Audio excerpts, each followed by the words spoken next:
Confirm कीजिएगा voice और presentation is all clear before we start. Okay presentation और आवाज के बारे में बता दीजिएगा जरा। जी जी okay thank you very much.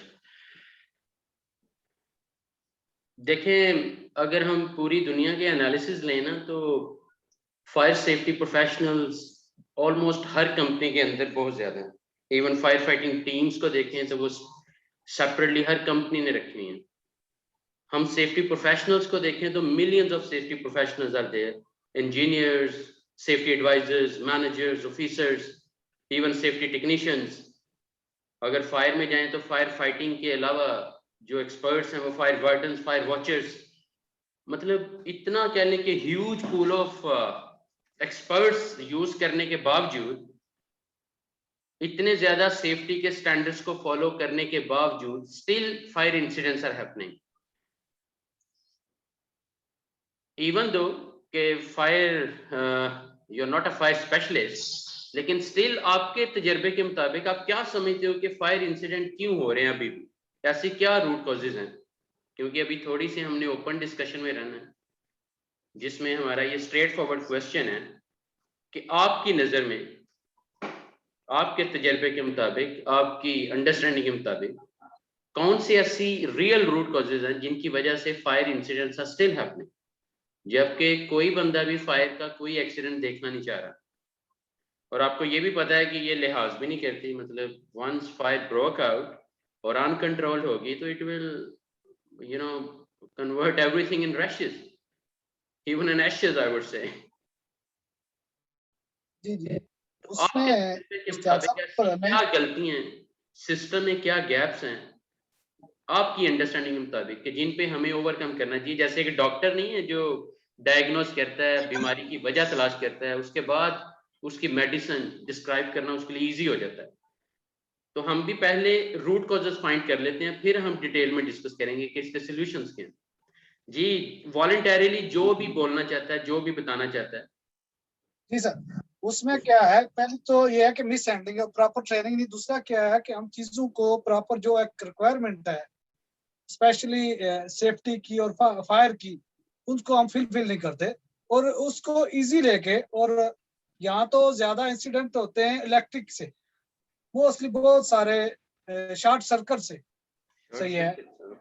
और बहुत इसका एक रीजन जो हम लोग कंस्ट्रक्शन से भी रिलेटेड है, जो इलेक्ट्रिक के लोग होते हैं वो प्रॉपरली ट्रेन या प्रॉपरली जो उनका एक स्टैंडर्ड है वो नहीं होता।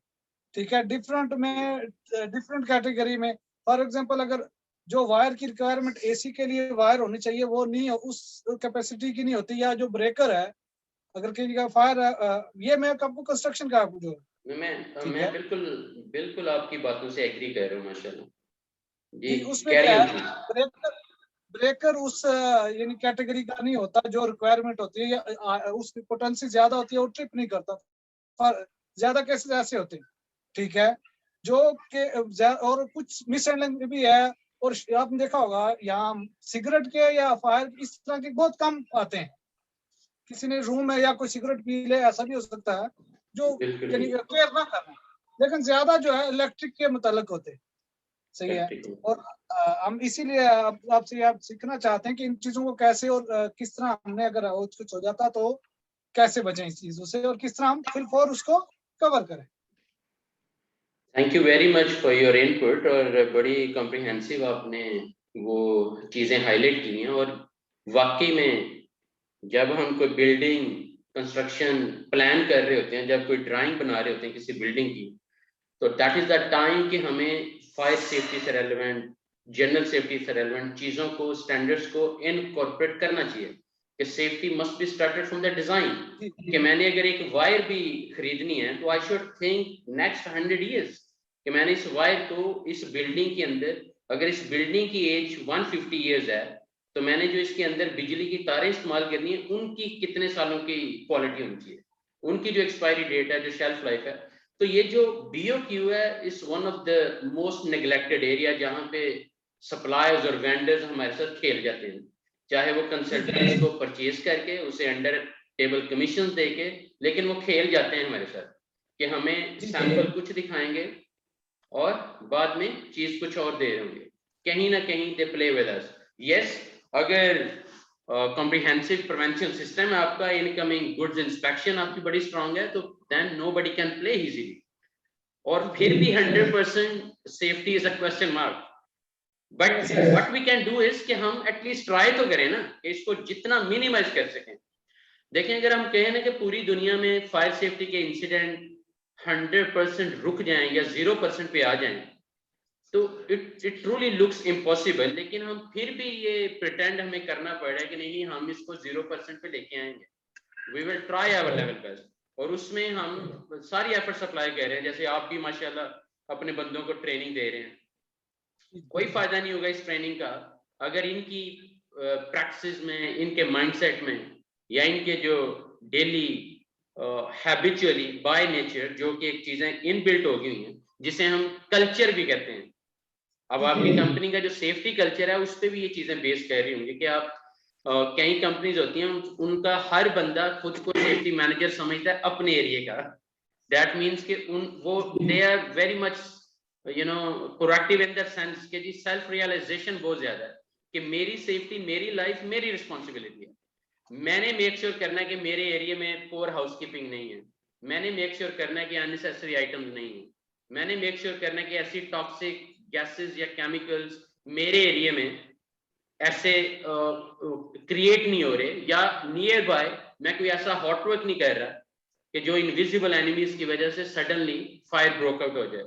मेरे एरिया में मैं गोना मेक श्योर कि कोई भी जो बोर्ड्स हैं वो ओवर एक्सटेंशन किसी लेवल पे भी हम ज्यादा उसमें कोई भी एक्सपेंशन को ओवरलोड नहीं कर रहे।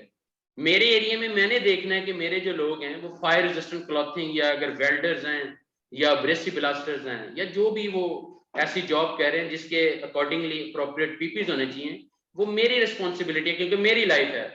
किसी का कुछ नहीं जाना। Company will get new employees like this, we all know कि उनके पास हर बंदे का कंटीजेंसी प्लान है। हम ये नहीं कह सकते कि हमारे बगैर चल ही नहीं सकता। We gonna move on, there are a lot of CVs in the queue, actually in their lockers, I would say, even in their laptop, I would say, and bonanza of CVs they have already. पता चला कि safety तो हमारी अपनी जरूरत है। तो the biggest phenomena and I would से the biggest challenge in the world is कि हम इस माइंडसेट को कैसे चेंज करें कि यार मेरी लाइफ मेरी जिम्मेदारी है, मेरी सेफ्टी मेरी जिम्मेदारी है। एक सेफ्टी मैनेजर या एक सेफ्टी ऑफिसर कैसे 12 घंटे मुझे वॉच कर सकता है, या कैसे 12 घंटे लगातार मेरे इर्द गिर्द घूम सकता है, just to make me realise कि यार कोई सेफ्टी की वायलेशन ना करो, कोई अनसेफ एक्ट ना करो। How come it would happen, you know. तो इसमें जो बड़ा टिपिकल फैक्टर है वो सेल्फ रियलाइजेशन का ना होना, कि हम रियलाइज ही नहीं करते कि ये जो फायर सेफ्टी है, ये जो सेफ्टी है, ये मेरी पहले रिस्पॉन्सिबिलिटी है। You know, we put everything on the shoulder of safety department कि नहीं, सेफ्टी का काम मतलब सिर्फ सेफ्टी डिपार्टमेंट का है। और ये जो टेरिबल फिनोमेना है, ये कह लें कि केयरलेसनेस में ले जाता है, शॉर्टकट्स में ले जाता है। फिर हमारे कस्टमर्स भी समटाइम बड़े डेडली हैं इस एंड पे। जैसे मैं एक एग्जांपल दूं कि जब भी हम अरामको के साथ, सऊदी इलेक्ट्रिसिटी के साथ, सदारा, साबिक या रॉयल कमीशन, किसी के साथ भी आप कॉन्ट्रैक्ट साइन करो, तो वो पेनल्टी क्लॉजेस हमसे प्रोजेक्ट में जरूर ले लें कि जी इतने दिनों में प्रोजेक्ट मुकम्मल ना किया तो इतने हजार, इतने lakh riyal, be ready for the fine. अब ये जो तलवार वो हमारे ऊपर खड़ी कर देते हैं, उससे क्या हो रहा है कि हमारे पास बंदे ऑलरेडी कम है, प्रोजेक्ट में डिमांड ज्यादा है, डेडलाइन प्रोजेक्ट 40 दिन के, हम पे प्रेशर आ गया 30 दिन में फिनिश करें तब आपको ये प्रोजेक्ट मिलेगा। तो ये जो शॉर्टकट्स का माइंडसेट है, जो कि ह्यूमन नेचर भी बनता जा रहा है कि do things as quick as possible, उस वजह से भी चीजें कह लें कि आउट ऑफ कंट्रोल हो जाती हैं। और ये जो ऑयल एंड गैस या जितनी हाई हैजर्डस इंडस्ट्रीज हैं, जैसे आप माइनिंग इंडस्ट्री ले लो, पेपर इंडस्ट्री, फूड इंडस्ट्री है, ऐसी इंडस्ट्री, इवन फार्मास्यूटिकल को ले लें आप, oil and gas itself is a red zone area कि आपको इनविजिबल एनिमीज का अंदाजा ही नहीं हो सकता। जैसे H2S mostly in confined spaces present, अब यू नेवर नो कि कितनी एक्सट्रीमली फ्लेमेबल है और इनविजिबल है, कलरलेस है। इसी तरह कई ऐसी टॉक्सिक गैसेज हैं।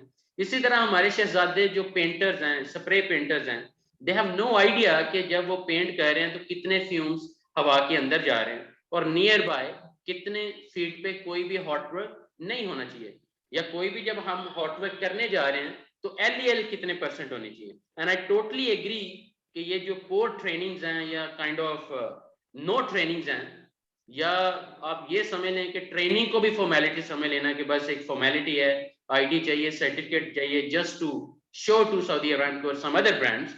ये जो माइंडसेट है ये भी बहुत टेरिबल है, not only for fire safety, even for other safety requirements. फिर एक और मैं आपको बिल्कुल रियलिस्टिक ग्राउंड रियलिटीज, क्योंकि आपने भी माशाल्लाह स्ट्रेट फॉरवर्डली सारी बातें की हैं, let me share more ground realities कि हमारा जो बिजनेसमैन का माइंड है वो भी यही है कि मैंने किस तरह कॉस्ट रिडक्शंस पे काम करना है और प्रॉफिट को मैक्सिमाइज करना है। और वो तभी कर सकता है जब वो शॉर्टकट्स पे आंखें क्लोज करेगा, जब वो सेफ्टी मैनेजर को भी कह देगा कि कुछ चीजों पे अपनी आंखें बंद रखो, खबरदार प्रोजेक्ट स्टॉप किया, खबरदार कोई एक्टिविटी स्टॉप की, लेट द थिंग्स डन। लेकिन प्रॉब्लम शॉर्टकट्स में क्या है कि हम हमेशा लकी नहीं रह सकते। You know, every time it's really hard to be lucky. कि एक बंदे को हम कहें यार छोड़ो गैस दसने की कोई जरूरत नहीं है, छोड़ो परमिट लेने की भी कोई जरूरत नहीं है, just go for your job, और ऑलरेडी वहां पे अगर टॉक्सिक फ्यूम्स हैं और आपने बंदे को काम भी वेल्डिंग का दे दिया हो, या वो वेल्डर इटसेल्फ नॉलेजेबल नहीं है, तो ये बहुत ह्यूज टेरिबल गैप्स हैं। और अगर इन तमाम गैप्स को दूर करें तो हम बात कर रहे होंगे सेफ्टी कल्चर की, और सेफ्टी कल्चर को डेवलप करते हुए समटाइम 5 साल लग रहे हैं, समटाइम 10 साल लग रहे हैं।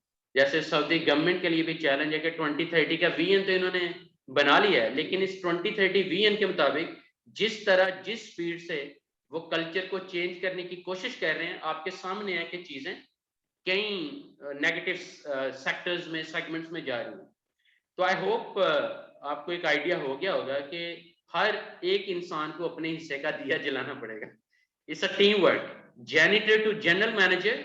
हर बंदे को रियलाइज करना पड़ेगा कि यार अगर कोई मैं नेकेड वायर, कोई ब्रोकन स्विच, कोई भी अनसेफ एक्ट देखूंगा तो मैंने रिस्पॉन्ड करना है, मैंने उस पर रिएक्ट करना है, मैंने गाइड करना है, एडवाइस करना है, या एटलीस्ट रिपोर्ट करना है। और इसमें ब्लेम शेम का भी बड़ा एक वो कह लें कि साइकोलॉजिकली एक इम्पैक्ट है कि जी अगर मैंने फलां के डिपार्टमेंट की कोई गलत चीज किसी को बताई तो वो मेरे डिपार्टमेंट को भी नहीं छोड़ेगा। तो ये जो ब्लेम शेम कल्चर है, इसकी वजह से भी हम लोग एज ए टीम एक डायरेक्शन में काम नहीं कर पा रहे, जिसकी वजह से incidents, accidents still are happening. जैसे मैं एक आपको एग्जांपल दूं, सऊदी गवर्नमेंट ने रियलाइज किया कि वी हैव ट्राइड एवरीथिंग। हमने कह लें कि कैमरास भी लगा के देख लिए, हमने रोड्स रिकंस्ट्रक्ट करके, रेनोवेट करके भी देख लिया, लेकिन जो माइंडसेट है लोगों का वो अभी भी रश ड्राइविंग, वो उस लेवल पे चेंज नहीं हो पा रहा। And they suddenly, if you remember exactly, they suddenly put up 3000 riyal per head, you know, per violation if you cross the red signal. और उसके बाद अब आप दोबारा एनालिसिस चेक करें, आप हैरान होंगे कि कितने ज्यादा इंसिडेंट नीचे आ गए हैं, specially at the signal. Otherwise सबका माइंड क्या होता था कि इवन ग्रीन सिग्नल ऐसे ब्लिंक कर रहा है, so everybody was shooting like a bullet, कि मैंने बस हर सूरत में यहां से शूट अप करना, निकल नहीं दे सकता। और अब मैं जो माइंडसेट देख रहा हूं कि येलो की ब्लिंकिंग हो रही है एंड एवरीबॉडी इज स्टॉपिंग। इसलिए नहीं कि उनको अपनी लाइफ बड़ी प्यारी है, या इसलिए कि उनको सेफ्टी से बड़ा प्यार है, वो इसलिए रुक रहे हैं कि 3000 रियाल ना पड़ जाए। तो दैट मीन्स कि फाइन पॉलिसी भी, because Saudi Arabia is look like a money driven country, तो ये जो फाइन पॉलिसी है ये भी काम कर रही है। जैसे अब मिनिस्ट्री ऑफ इंटीरियर के साथ साथ मिनिस्ट्री ऑफ हेल्थ, ये सारे के सारे कोविड-19 के अगेंस्ट अब डायरेक्टली एज अ टीम काम कर रहे हैं, और ये वायलेशंस को एक्सेप्ट नहीं कर रहे। आपने देखा होगा कई शॉप्स, कई कंपनीज सिर्फ कोविड की SOPs की वायलेशन की वजह से ब्लॉक कर चुके हैं, बंद कर चुके हैं वो। तो आप अंडरस्टैंड कर सकते हैं कि अगर हम वाकई चीजें इंप्रूव करना चाहते हैं जेन्युइनली, तो we have to work as a team. और ये नहीं कि खाली फायर फाइटिंग टीम है तो everything will be done. Fire fighting team means still is a reactive approach, we are waiting for the fire incidents, कि fire लगे तो फिर हमारे फायर फाइटर आके कुछ करें, जबकि prevention is better than cure. जैसे हम कहते हैं ना, परहेज मतलब जो है ना, परहेज इलाज से बेहतर है। इसी तरह बजाय इसके कि हम वेट करें कि fire incident would happen, then we will fight back. Much better is have a fire prevention system instead of fire protection or instead of fire fighting. No doubt कि वो भी pillars बड़े important है कि protection system भी होना चाहिए और fire fighting system भी होना चाहिए, लेकिन मैं जैसे आपने बात छेड़ी है वो बेसिकली आती है अंडर फायर प्रिवेंशन, कि आप इस तरह का सिस्टम डिजाइन करें कि फायर इंसिडेंट होने के चांसेस ही कम हो जाए, तो फिर तो समझ लें कि विन विन सिचुएशन है, सब जो है वो इंशाल्लाह। और ये जो ट्रेंड है जिस जिस कंट्री में है वहां पे इंसिडेंट कम है। जो भी बिल्डिंग फायर प्रिवेंशन स्टैंडर्ड्स को बेस करते हुए या एज पर एनएफपीए या इंटरनेशनल स्टैंडर्ड्स के मुताबिक जिन्होंने भी बिल्डिंग डिजाइन की हैं, कंस्ट्रक्ट की हैं, वहां पे fire incident even next 40 years 50 years no incident, कि शॉर्ट सर्किट होने का चांस ही नहीं है, क्योंकि उन्होंने हर चीज जो है इस लेवल पे सिस्टमैटिक वे पे प्रिवेंशन सिस्टम को इनबिल्ट करके डिजाइन से शुरू करके बीओक्यू एक एक आइटम उन्होंने इंटरनेशनल स्टैंडर्ड्स के मुताबिक परचेज करके लगाई हैं, तो इंसिडेंट फायर इंसिडेंट होने की रेशियो ही उन्होंने कम कर दिया, चांसेस कम कर दिए, प्रोबेबिलिटी कम कर दी है। तो लेकिन ये चीजें क्यों नहीं हो पा रही, इसमें एक कॉस्ट फैक्टर भी बहुत अहम है, क्योंकि वी ऑल नो कि quality is expensive, we all know कि safety is expensive, even safety system is expensive, तो फिर वहां पे वो कॉस्ट फैक्टर आ जाता है कि जी बस गुजारा चलाओ, किसी भी तरीके से बस डिलीवर करो, एग्जीक्यूट करो। और जब हम प्रोजेक्ट ओरिएंटेड होते हैं, जैसे आपने कहा आप कंस्ट्रक्शन में, तो कंस्ट्रक्शन में तो वायलेशंस आप काउंट कर करके थक जाएंगे कि जितनी वो हो रही होती है, और स्पेशली जब आप उनके सर पे नहीं होते एज ए सेफ्टी ऑफिसर या एज ए सेफ्टी मैनेजर, जब आप उनको वॉच नहीं कर रहे होते तो फिर तो उनका कोई हाल ही नहीं है। तो जब आप वॉच कर रहे हैं एटलीस्ट कुछ वो इज्जत आपको जरूर दे रहे होते हैं कि चलो जी मैंने पीपीस पहने हुए हैं, लेकिन it's all shows not seriousness, kind of we call it कि they are just simply doing acting in front of you, कि जी देख लें सेफ्टी मैनेजर मैं फॉलो कर रहा हूँ सेफ्टी रूल्स को। The moment you go back उनका बिहेवियर फिर आपके सामने टेरिबली रिपोर्ट हो रहा होता है कि जी कोई फॉलो नहीं कर रहा। तो पता चला ये जो माइंडसेट है, इसलिए मेरा जितना फ्रेंड पूल है उनको मैं ये मोटिवेशन दे रहा होता हूँ कि यार be the mind changer, be the change ambassador. अगर आप एक माइंड चेंज नहीं कर सकते तो आप सेफ्टी में फ्लॉप हो, क्योंकि अगर 500 एम्प्लॉइज हैं तो डिफरेंट ब्रेन्स हैं, डिफरेंट नेशनैलिटीज हैं, डिफरेंट कल्चर है, हो सकता है एक प्रोजेक्ट पे 22 different nationalities are working all together, तो आप कैसे एक रूटीन की टेक्निक्स के साथ सबको लेकर चल सकते हो? You have to be very much innovative, creative, आपकी इफेक्टिव कम्युनिकेशन, आपकी जो प्लानिंग है, आपकी जो डिसीजन पावर है, आपकी जो कन्विंसिंग पावर है, आपका जो वे आउट है सिस्टम को इम्प्लीमेंट करने का, आपकी जो 1-to-1 काउंसलिंग है, आपकी जो सेफ्टी इंस्पेक्शंस करने का जो अंदाज है, ये सारी चीजें मैटर करती हैं, ताकि आप lead by example mean as a role model, आपकी सीरियसनेस शो हो कि आप भी खाली फॉर्मेलिटी नहीं पूरी कर रहे, आप रियलिटी में इबादत समझ के आप इस जॉब को परफॉर्म कर रहे हो। जैसे हमारा कुरान, हमारा इस्लाम सेट कि saving one life saving the whole humanity, कि एक इंसान की जिंदगी बचाना मतलब पूरी इंसानियत की। तो इस सेंस में अगर आप थोड़ा सा अपने अंदर स्पिरिचुअलिटी ले आए तो फिर दिल से दिल पे असर होता है, ये आपको भी पता है, मुझे भी पता है। जब आप ईमानदारी से पूरी कह लें कि इबादत समझ के और दिल से चीजें कर रहे होते हैं, तो automatically positive trickle down effect आना शुरू हो जाता है। इवन दो कि ओवरनाइट कुछ नहीं होने जा रहा, लेकिन एक टाइम आएगा कि यू विल बी हैप्पी कि अब हर बंदा अपनी सेफ्टी खुद इंश्योर कर रहा है। तो आई होप कि it will give you some understanding कि हम, because prevention is better than cure, कि बजाय इसके कि हम फायर इंसिडेंट्स का वेट करते रहें और कहें कि जी हम देखें हमारे पास फायर फाइटर्स हैं, we are excellent in fire fighting, yes it's needed, but it's a reactive approach, still it's a reactive approach. Proactive approach क्या है कि आप फायर लगे ही ना उस पर कैसे काम करें, उस फायर प्रिवेंशन सिस्टम को कैसे इंश्योर करें हमारी साइट्स के ऊपर, हमारे ऑफिसेज में, हमारे रेजिडेंशियल कंपाउंड्स में। अब मैं आपको थोड़ी सी इसकी पिक्चर दिखा देता हूं कि अगर ये सिचुएशन है आपके रेजिडेंशियल कंपाउंड्स में, स्पेशली एक रूम में अगर आपने 6-6 बंदे रखे हैं, तो अगर ये सिचुएशन है वहां पे, तो then be ready be ready for fire incident, क्योंकि दे हैव नो आइडिया कि किस लेवल के वोल्टेज आ रहे हैं, किस लेवल के एम्पेयर्स आ रहे हैं और उन्होंने लोड कितना डाल दिया। तो एक स्मॉलेस्ट एग्जांपल मैं आपको दे रहा हूं कि अगर ये एक बैड प्रैक्टिस अगर आप हर तरफ देख रहे हैं और आप भी as a safety leader accept करते जा रहे हैं और अपनी आंखें अपने क्लोज रखी हुई हैं, तो you are also the culprit, to be very honest.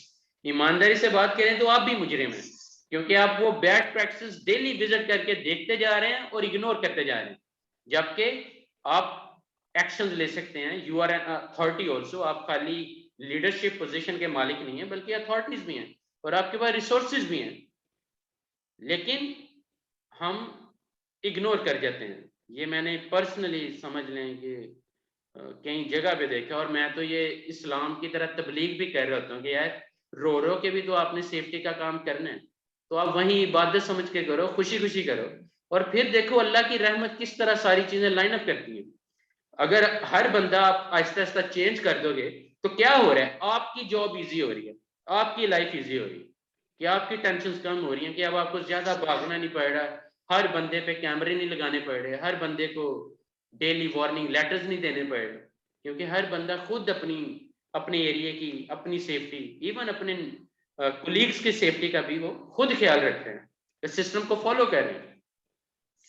लेकिन ये बातें करना आसान है, एम्प्लॉइज को कन्विंस करना कि यार कम से कम इससे तो बात आ जाओ कि ये सीधी सीधी मौत है, इस बात पे कन्विंस करना ये भी मामूली नहीं है, कि हम समटाइम इसको भी इग्नोर कर देते हैं। और ज्यादा फायर इंसिडेंट क्यों हो रहे होते हैं कि चार्जर, मोबाइल, हर चीज, एलसीडी, लैपटॉप लगे हुए हैं और साथ ही नींद आ गई है, क्योंकि 12 घंटे ड्यूटी करने के बाद आके 1 घंटा कुकिंग और दोस्तों के साथ 1 घंटा गपशप करने के बाद इतनी एनर्जी बचती है कि अब थोड़ा सा एंटरटेन हो जाओ लैपटॉप पे, मोबाइल पे, उसके बाद पता भी नहीं चलेगा कि सो कब गए। और उस सडन सोने की वजह से चीजें चूंकि पूरी एक्टिवेटेड है and nobody have an idea कि मोबाइल के अंदर जो बैटरी है वो भी टिकलिंग बॉम्ब है, जो ओवरलोडेड एक्सटेंशन हैं ये भी शॉर्ट सर्किट का बायस बन सकती हैं।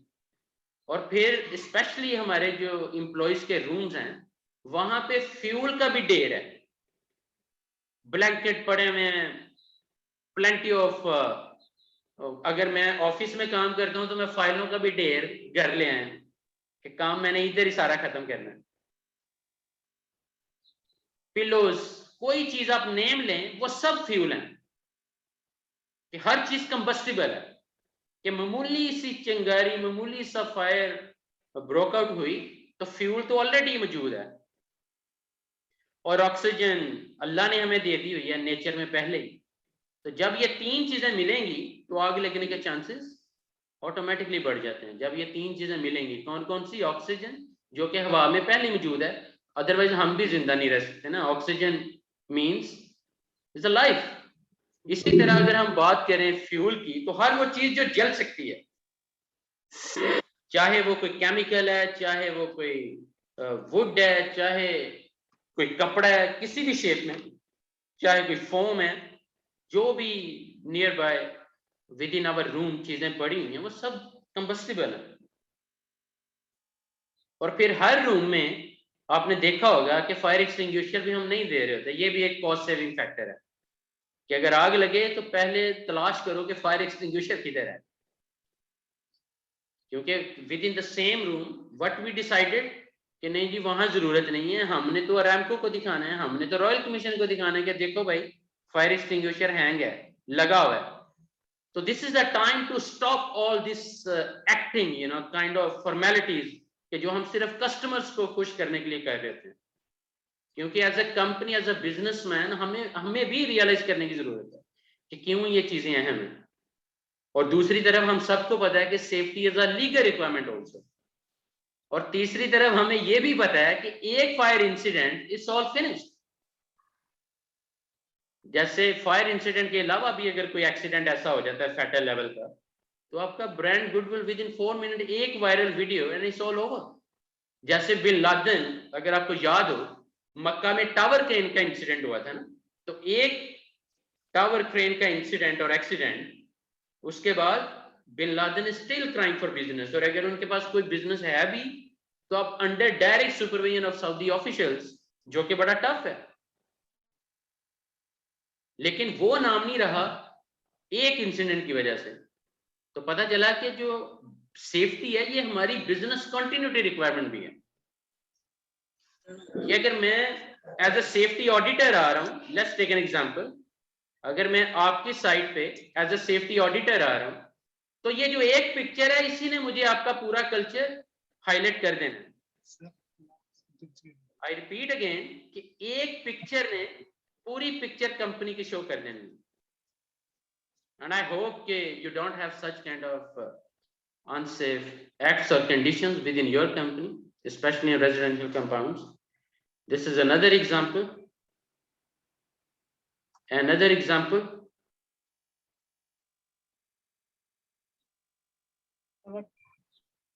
कि no smoking लिखा हुआ है, but he loves to smoke. इसको छोटा करो। और मोस्ट इंपॉर्टेंटली फायर एग्जिट को ब्लॉक करना तो हमारी हैबिट है, क्योंकि और जगह हमें मिल नहीं रही, स्टैकिंग हमने सही करनी नहीं है। हार्ड हैट एरिया लेकिन नई जरूरत, स्पिलेज की कोई परवाह नहीं है, गार्ड है लेकिन यूज नहीं कर रहे। तो ये जो माइंडसेट है बेसिकली ये रियल चैलेंज है। इस माइंडसेट को अगर कोई बंदा चेंज कर सकता है तो उसे अगर 1 लाख रियाल की सैलरी देनी पड़ती है उसे हायर कर लें, जो माइंड चेंजर है। अगर आपके पास 500 एम्प्लॉइज हैं, अगर वो उनके माइंड चेंज कर सकता है, उनको एक कह लें कि सेफ एम्प्लॉय बना सकता है, इवन अगर वो 1 लाख रियाल भी सैलरी मांग रहा है, हायर है, क्योंकि आपके इंसिडेंट नीचे चले जाएंगे, इंजरीज का ग्राफ नीचे जाएगा, एब्सेंटिज्म नीचे जाएगी, क्वालिटी प्रोडक्टिविटी इंप्रूव होगी, कस्टमर सेटिस्फेक्शन इंप्रूव होगी, प्रोजेक्ट्स ऑटोमेटिकली और मिलेंगे इंशाल्लाह, क्योंकि गुडविल आपकी अच्छी बन रही है कि यार best company, best employees, everybody is very cooperative and everyone is like a safety manager. कि कोई भी एम्प्लॉय जो है वो सेफ्टी, क्वालिटी और क्रेडिबिलिटी इन तीनों पे कंप्रोमाइज नहीं करता। They are the best. I hope I am just sharing for your motivation as well, because one way another आप भी कहीं ना कहीं लीडर हैं, कहीं ना कहीं कुछ लोगों को मैनेज कर रहे होंगे। तो आई एम एक्सपेक्टिंग कि you will be bringing some positive change, especially after this training inshallah. और कोई भी जो बैड प्रैक्टिस है या अनसेफ फैक्ट है या कंडीशन है, please don't accept and don't wait for the safety officials और सेफ्टी ऑफिसर्स कि वो आएगा वहीं पकड़ेगा, वहीं सही करवाएगा, वहीं सारा कुछ करेगा। ये जो माइंडसेट है, इस वजह से भी हम लोग चीजें नहीं लाइन अप कर पा रहे। अब अगर हम फायर को बात करें तो 3 चीजें जहन में रखनी पड़ेगी कि जब भी, even though it's a kind of chemical reaction by mixing with different elements, जिसमें ऑक्सीजन है, हीट है, फ्यूल है और chemical reaction, that means fire will be there. अब फाइटिंग का सीधा रूल है और इस एक स्लाइड से ही फायर फाइटिंग की ट्रेनिंग खत्म हो जाती है, क्योंकि हमने किसी एक एलिमेंट को रिमूव करना है, इस ट्रायंगल को हमने ब्रेक करना है। इस ट्रायंगल, आई रिपीट अगेन कि ये जो ट्रायंगल है, हीट, फ्यूल एंड ऑक्सीजन, किसी एक को हमने रिमूव करके इस ट्रायंगल को ब्रेक करना है, and that's how the fire is extinguished or we have fought with fire, you know. Now it depends on the situation कि कौन सा एलिमेंट रिमूव करना इजी है, ऑक्सीजन को रिमूव करना इजी है या हीट को या फ्यूल को। तो केस टू केस ये थोड़ा डिफरेंट होगा। अब मैं यहाँ पे आपसे एक प्रैक्टिकल सिनेरियो डिस्कस कर लेता हूँ। इमेजिन करो कि ये पेपर है या टिश्यू है, इसको आग लगी है, गॉड फॉरबिड, और एक कोने में है। आप वाहद बंदे उस रूम में, ना आपके पास फायर एक्सटिंग्विशर है, ना कोई फायर ब्लैंकेट है, ना आपके पास कोई सैंड बकेट्स हैं, ना कोई फायर होसेस हैं, एंड नो स्प्रिंकलर इवन। अब इस टिश्यू को आग लगी थी और साथ ही इसने 2-3 और चीजें जो कॉर्नर में पड़ी हुई थी उनको भी अपनी लपेट में ले लिया। No you are available in the room, आपके एक्टिव सम सेफेस्ट एक्शंस की वजह से पूरी कंपनी को आग लगने से आप बचा सकते हो। मेरा क्वेश्चन ये है, आप आपस में डिस्कस करके चाहे कोई एक बंदा आंसर कर दे कि आपका पहला स्टेप क्या होगा कि इस फायर के लिए हम क्या करें, क्योंकि ना फायर एक्सटिंग्विशर है ना फायर ब्लैंकेट है। आप कैसे क्या एक्शन लेंगे कि या सिर्फ भाग जाएंगे वहां से? What would be your first action? क्योंकि आग अभी एक कोने में लगी है, अभी बिल्कुल कह लें कि मैनेजेबल है। अगर आप थोड़ी सी अकल इस्तेमाल करें तो उस आग के साथ उसको खत्म आप कर सकते हो। सैंड बकेट भी नहीं है, फायर एक्सटिंग्विशर भी नहीं है, फायर ब्लैंकेट भी मौजूद नहीं है, स्प्रिंकलर भी नहीं है, फायर होज रील भी नहीं है, इवन स्मोक डिटेक्टर और हीट डिटेक्टर भी नहीं है कि जो बता दे कि यार फायर फाइटर्स को इंडिकेटर मिल जाए कि कहीं आग लगी हुई है और किस जोन नंबर में, किस रूम नंबर में लगी हुई है। मतलब कि पूरा सिस्टम नहीं है वहां पे। लेकिन आप नॉलेजेबल हो, टेक्निकली साउंड हो, आप क्या करोगे? आपका क्या एक्शन होगा? भाग जाओगे वहां से या कुछ ना कुछ ट्राई करोगे? विल ट्राई करना तो मस्ट है ना, ताकि हम बाहर जाकर कोई और चीज देख सकते हैं। ओके, अगर हमारे पास कोई भी ऐसा कोई फायर ब्लैंकेट ओरिजिनल नहीं है तो कोई ना कोई चीज अगर हमारे पास अवेलेबल है जिससे ऑक्सीजन खत्म की जा सके उस कॉर्नर की, तो हम वो कर सकते हैं। खास तौर पे कपड़ा गीला करके हम कर सकते हैं। चले, कपड़ा भी मौजूद नहीं है। कपड़ा भी मौजूद नहीं है जी, पानी मौजूद, पानी नहीं है। ओके, पानी भी मौजूद नहीं है ब्रदर्स। देन फिर हम इन्फॉर्म करेंगे फायर फाइटर्स को और बाहर से जाके कोई रिसोर्स ढूंढेंगे जिनसे कि आग बुझा रही है। चले, फोन भी नहीं है आपके पास? फोन भी नहीं है आपके पास? तो फिर तो सिर्फ बाहर जाकर रेत ले सकते हैं, रेत लेकर उसके ऊपर डाल दें। पानी नहीं है तो सैंड भी नहीं है। उतनी देर में because every second is critical, उतनी देर में तो आप इतना टाइम आपको दे दोगे कि you would have no choice except to go to the assembly point. उस चीज को अगर रिमूव किया जाए, अगर छोटी मोटी चीज है फर्स्ट अगर उसको वहां से रिमूव किया जाए फिर ये किन साहब ने ये बात की है? ये बेसिकली बात करें कि फ्यूल को रिमूव करें। इनके लिए क्लैपिंग कहते हैं जी, माशाल्लाह, एक्सेलेंट। देखें, आप और पेट्रोल ना दें उस आग को, आप जितना फ्यूल वहां पे है उसको हटाएं, जो रिमेनिंग है उसको जलने दें, कोई बात नहीं है। वो 2-3 चीजें हैं, जल जाए खाक हो जाएंगी, लेकिन उसमें फर्दर फ्यूल ऐड ना होने दें। लेकिन ये आप तभी कर सकते हो अगर आपके अंदर, जैसे आज आपने नॉलेज ले लिया है कि कौन सा हमारा स्टेप, जब पूरा सिस्टम ही नहीं है, लेकिन फिर भी पूरी बिल्डिंग अल्लाह की रहमत से आपके थोड़े से हिम्मत वाले स्टेप से सारे एम्प्लॉइज भी बच गए और पूरी बिल्डिंग भी, और उस बिल्डिंग में जो मिलियंस ऑफ रियाल की मटेरियल्स, कंप्यूटर्स, फर्नीचर्स, क्या कुछ पड़ा होता है, तो वो भी बच गए आपके सिर्फ इस सेक्शन से। तो पता चला कि according to the situation we have to decide which one is more easier to remove, either oxygen, heat और फ्यूल। जैसे माशाल्लाह इस सिचुएशन में यू रियलाइज कि यार और तो कोई ऑप्शन है नहीं है, तो चलो मैं जो रिमेनिंग फ्यूल है उसको दूर कर देता हूं, ताकि ऑक्सीजन तो उधर पहले ही है। अगर मैंने फ्यूल ना हटाया तो आग तो आगे बढ़ती चली जाएगी, और फिर एक टाइम आएगा कि आपके पास भागने के अलावा कोई चारा नहीं है, और आपके भागने का मतलब क्या, पूरी बिल्डिंग जो है वुड बी इन ट्रबल। क्योंकि जब तक फायर फाइटर्स नहीं आना है, जब तक एक्सटर्नल गवर्नमेंट के फायर फाइटर्स नहीं आना है, तब तक चीजें ड्रास्टिकली बर्न आउट हो चुकी होती है, क्योंकि वो इतने फास्ट नहीं है जितने फास्ट हम एक्सपेक्ट कर रहे थे। खुबर में एक बिल्डिंग में आग लग जाती है, इवन दो कि दे वर वेरी स्पीडी और 3-4 ट्रक्स, 5 ट्रक्स आ भी गए हैं। अब जो स्कब है, सेल्फ कंटेन्ड ब्रीथिंग अपैरेटस, ज्यादातर से वही नहीं पहना जा रहा। आई रिपीट अगेन कि 5 ट्रक्स भी बड़ी तेजी से पहुंच गए हैं, अब बगैर अपनी सेफ्टी के वो जा नहीं सकते। जो सेल्फ कंटेंट ब्रीथिंग apparatus है वो पहनना ही उनके लिए उस सिचुएशन में, उस इमरजेंसी में। एंड आई वाज शॉक कि यार इस तरह के लोगों को किस तरह इन्होंने हायर कर लिया है, या कैसे इन्होंने ये कॉम्पिटेंस को क्यों नहीं इंश्योर किया। क्योंकि असली तो आपका इम्तिहान ही बुरी सिचुएशन में होता है। जैसे मैं अक्सर कहता हूँ कि ये जो कोरोना वायरस और ये जो कोविड-19 और पैंडेमिक है, इसने जो बड़े खुद को टॉप लीडर समझते थे ना, उनको एक्सपोज करके रख दिया, क्योंकि वो अच्छे वक्त के लीडर थे। जो ही बुरा वक्त आया है उनसे कुछ भी मैनेज नहीं हुआ, जबकि असली लीडर का तो पता चलता ही बुरे वक्त में है।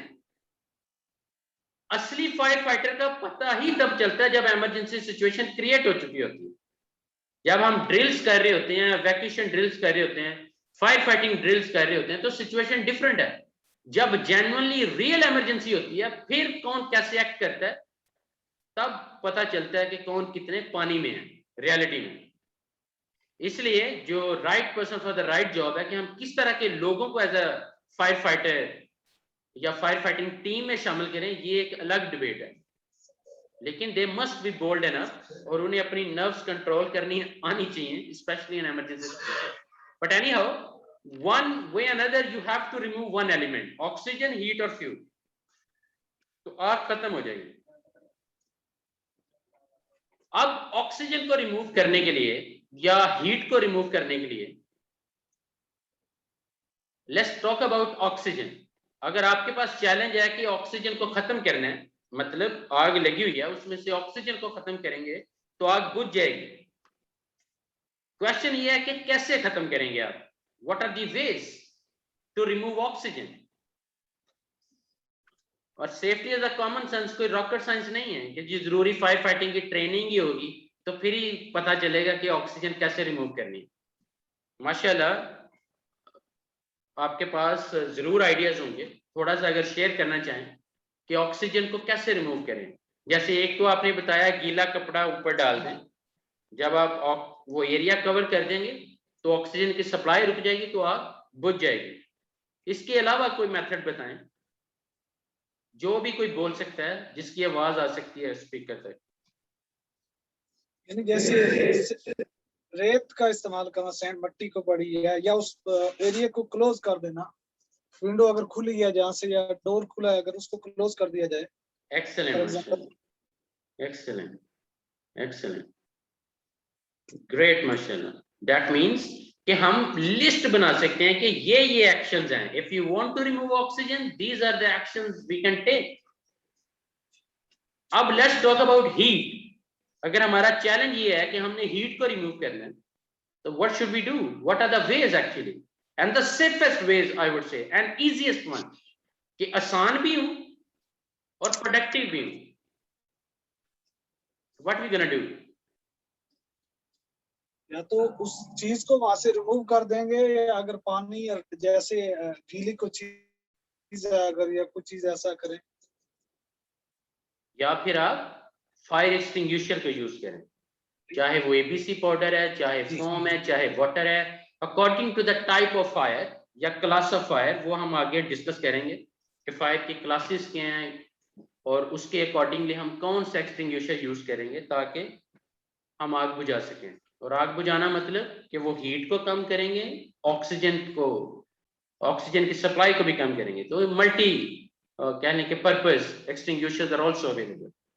अब जो थर्ड वन है रिमूव फ्यूल, वो आपने माशाल्लाह एक्सप्लेन किया है। ये जो पेपर एंड टिश्यू वाली एग्जांपल थी, which was exactly on a perfect track माशाल्लाह, कि जो फ्यूल है वो जितना भी है वो एक कॉर्नर से दूसरे कॉर्नर में मीन की आग से जितना दूर लेके जा सकते हैं।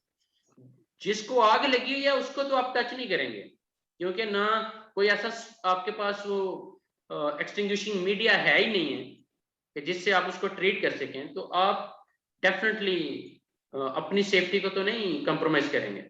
तो द बेस्ट थिंग इज कि आप जो रिमेनिंग फ्यूल है उसको आप वहां से दूर कर दें, तो ये भी आग बुझाने में मदद देगी।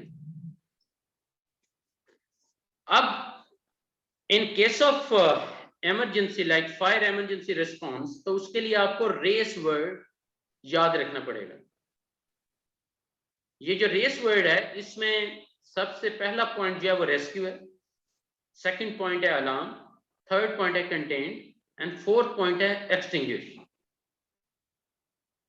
सबसे पहले हमारी कोशिश होनी चाहिए कि जितनी हम रेस्क्यू ऑपरेशन तेज कर सकें। इसीलिए not only fire fighting team, even emergency response team, even first aid team, ये तमाम टीम्स का एक कॉम्बिनेशन है जो एक इमरजेंसी सिचुएशन को मैनेज कर रहा है।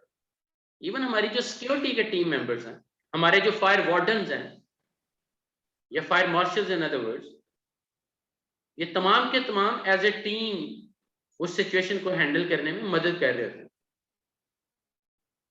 लेकिन अब सबसे जो एंड वाला पॉइंट है एक्सटिंग्विश, उसके लिए मैं एक जस्ट इस रिमाइंडर, आई होप कि you already have some idea, कि इसके लिए आपको वर्ड पास जहन में रखना पड़ेगा। और ये जो यूज ऑफ एक्सटिंग्विशर है, इसमें मैं अक्सर इनकरेज कर रहा होता हूँ जो भी हमारे क्लाइंट्स हैं, जहां भी हम ट्रेनिंग दे रहे होते हैं, कि यार ये ट्रेनिंग ना सिर्फ फायर फाइटर्स को ना दें,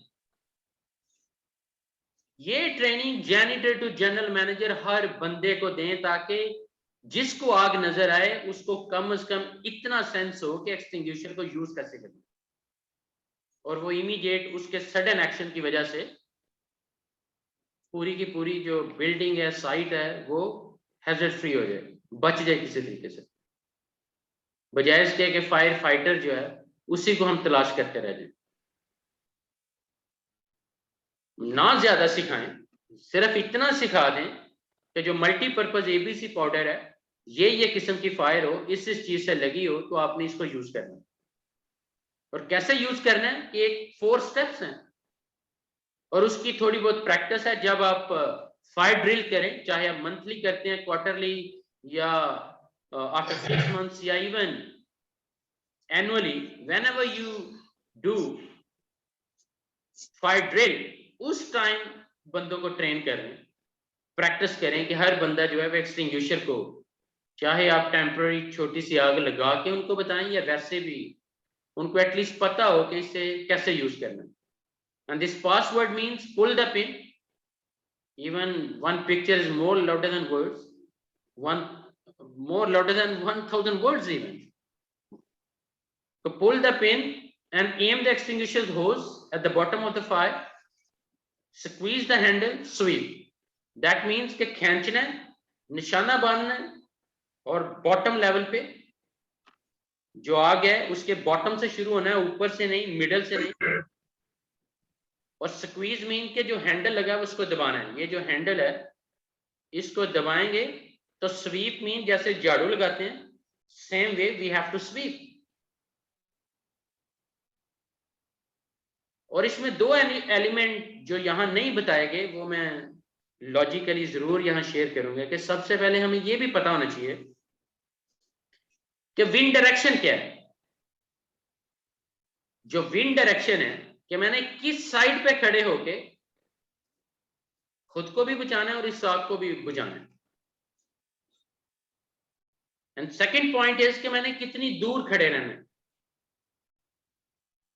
अब मेरा क्वेश्चन यहां ये बनता है कि जो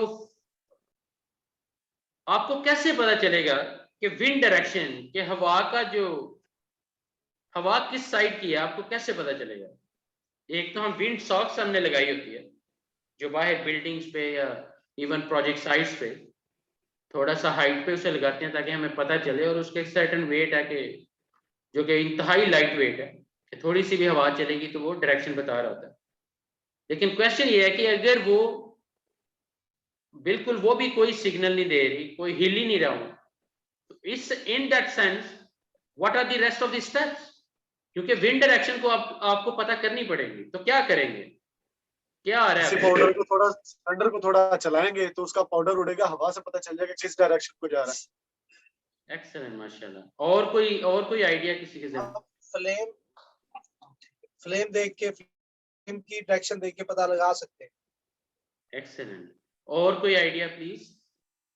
थोड़ा और सोचें। एक्सीलेंट, परफेक्टली ऑन ट्रैक, माशाल्लाह। कोई और आइडिया? ऐसा तो जिस्म से हवा महसूस हो जाती है किस साइड से आ रही है। एक्सेलेंट, हर इंसान को इतनी सेंस तो होती है। एक्सेलेंट, दैट मीन्स कि आपकी जो पर्सनल फीलिंग था उसको भी आप ओके कुछ और थोड़ा सा और डीपर सोचें, क्योंकि मैं यहाँ ट्रेनर नहीं हूँ, मैं सिर्फ फैसिलिटेट कर रहा हूँ। बेसिकली हम एक दूसरे से सीख रहे होते हैं, उसमें कोई रॉकेट साइंस उसमें नहीं। अगर आपके कपड़े अगर खुले कपड़े हैं, जैसे फॉर एग्जांपल कमीज है, तो वो भी आपको उस तरफ हवा की तरफ फ्लाई करती है। रिप्लाई करती है, इवन आपकी नोज सेंसिटिव होती है, इस पॉइंट ऑफ व्यू से भी आप ओके थोड़ा सा और सोच लेते हैं। We have few more minutes. Okay बताएं ना। और जो नहीं बोल रहे उनको भी थोड़ा इनकरेज करेंगे, कुछ पार्टिसिपेट करें लाजमी। मैं समझ रहा हूँ कि जॉब के बाद, ऑफिस टाइम के बाद इतनी एनर्जी, मेरी तो चले आदत है ना, मेरा तो काम ही यही है कि मुझे तो आप 24 घंटे भी कहेंगे तो मैं बोलता जाऊंगा, पढ़ाता जाऊंगा।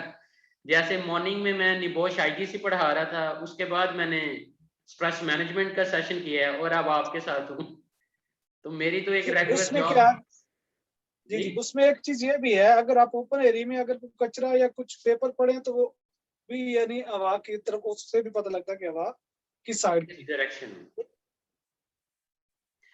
और या फिर अगर आप डायरेक्शन जो रिमोट है, एरिया में, डेजर्ट एरिया में रेत उसकी हवा से वो थोड़ा रेत सी की हवा में फेंके, उससे भी आप, और जी अगर जी आपकी पॉकेट में कोई हैंडकर चीज है या उसको भी आप बाहर निकाल के थोड़ी सी, अगर आप बॉडी या फेस पे या किसी लेवल पे फेस नहीं फील कर पा रहे, तो हैंडकर चीज की डायरेक्शन भी समटाइम। तो व्हाट आई मीन इज कि somehow you truly have to be familiar कि विंड डायरेक्शन किधर को है, जी जी तब आप एक अच्छा कह लें कि सेफ ऑपरेशन कर सकते हैं फायर फाइटिंग का।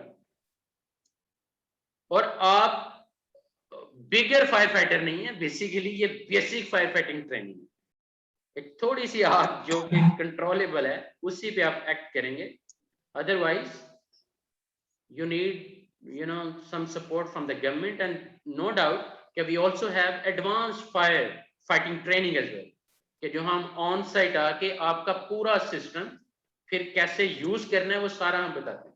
इवन आप एक एक फायर होज रील को पकड़ के पानी तक चलाएंगे और पूरा एक एक स्टेप, मतलब ताकि वो ऑपरेशनली आप आपकी एक्सीलेंस आप अचीव कर रहे होंगे कि पूरा सिस्टम आप कैसे यूज करोगे। चलें जी, ये 2 word race and pass, I hope कि यू विल नॉट फॉरगेट। अब थोड़ा सा मैं क्लासेस ऑफ फायर पे डिस्कस करना चाह रहा हूँ, क्योंकि जब तक फायर की क्लास का पता नहीं चलेगा हमें ये आइडिया नहीं होगा कि कौन सी फायर के लिए कौन सा एक्सटिंग्विशर, फायर एक्सटिंग्विशर हमारे लिए बेहतर रहेगा। जैसे अगर पानी का फायर एक्सटिंग्विशर है तो आग लगी है बिजली की वजह से या इलेक्ट्रिक शॉर्ट सर्किट है, तो of course we can't use, लेकिन एक्सटिंग्विशर तो है वो। लेकिन हाउ डू वी डिसाइड, इसलिए हमें फायर की क्लासेस का भी पता होना चाहिए कि कौन कौन सी क्लासेस हैं फायर की। जैसे क्लास ए की बात करें तो हर वो आग जो पेपर, वुड या क्लॉथ या ऑर्डिनरी जो मटेरियल्स हैं उनसे जो लगेगी वो क्लास ए फायर है। उसके बाद अगर हम क्लास बी की बात करें तो जितने फ्लेमेबल या कंबस्टिबल लिक्विड्स हैं, चाहे वो फ्लेमेबल गैसेस हैं, पेट्रोलियम ग्रीसेस हैं या सिमिलर मटेरियल्स हैं, ये सारे के सारे आते हैं क्लास बी में। आई रिपीट अगेन कि जब तक फायर की क्लास हमारे जहन में नहीं होगी, हमने कौन सा एक्सटिंग्विशर यूज करना है वो हमारी अंडरस्टैंडिंग में क्लैरिटी के साथ नहीं आएगा। और कई बार क्या होता है कि गलत फायर एक्सटिंग्विशर अगर आप यूज करते हो तो आग बुझने की बजाय और लग रही होती है, because it's a kind of chemical reaction. इसी तरह अगर हम क्लास सी की बात करें तो ये जो आग है ये एनर्जाइज्ड इलेक्ट्रिकल इक्विपमेंट, चाहे उसमें कंप्यूटर है, इलेक्ट्रिक ओवन फायर है, ये चाहे शॉर्ट सर्किट, ये शॉर्ट सर्किटिंग मशीनरी है, ये ओवरलोडेड इलेक्ट्रिकल केबल्स हैं, लेकिन ये सारी की सारी they all fall under class C. तो पता चला अब हमें नेक्स्ट सीखना पड़ेगा कि कौन सी क्लास के लिए हम कौन सा एक्सटिंग्विशर यूज करेंगे, तो वो भी हम इंशाल्लाह जरूर डिस्कस करेंगे। इसी तरह क्लास डी है, that's all relevant to the combustible metal, जिसमें लिथियम है, मैग्नीशियम है, पोटाशियम है, सोडियम है, टाइटेनियम है एंड इवन जिरकोनियम है।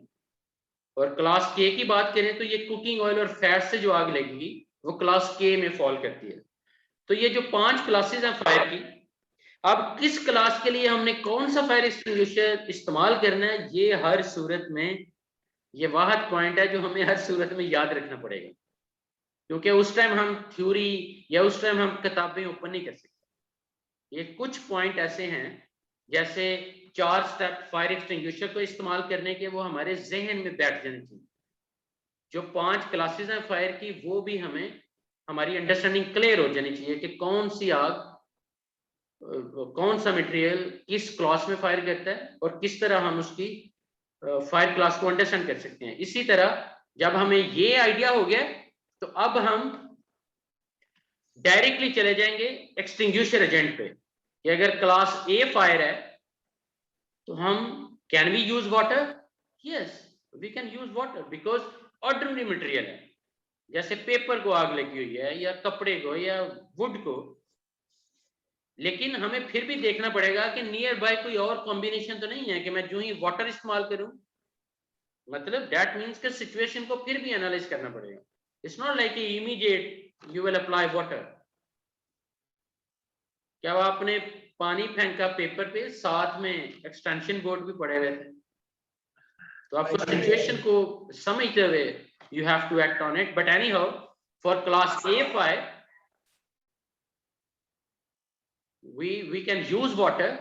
उसकी रीजन है कि इससे हीट जो फायर की है वो कम होगी, और जब सफिशिएंट हीट नहीं होगी तो आग नहीं लगेगी या मजीद कंटिन्यू नहीं कर सकती।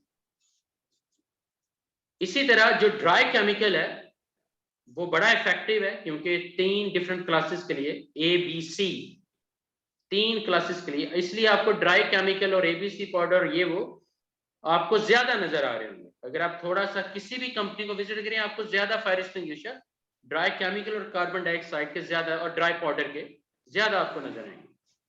उसकी रीजन है कि ये जो ड्राई केमिकल है ये disturb the chemical reaction in a fire, thus the fire can not sustain.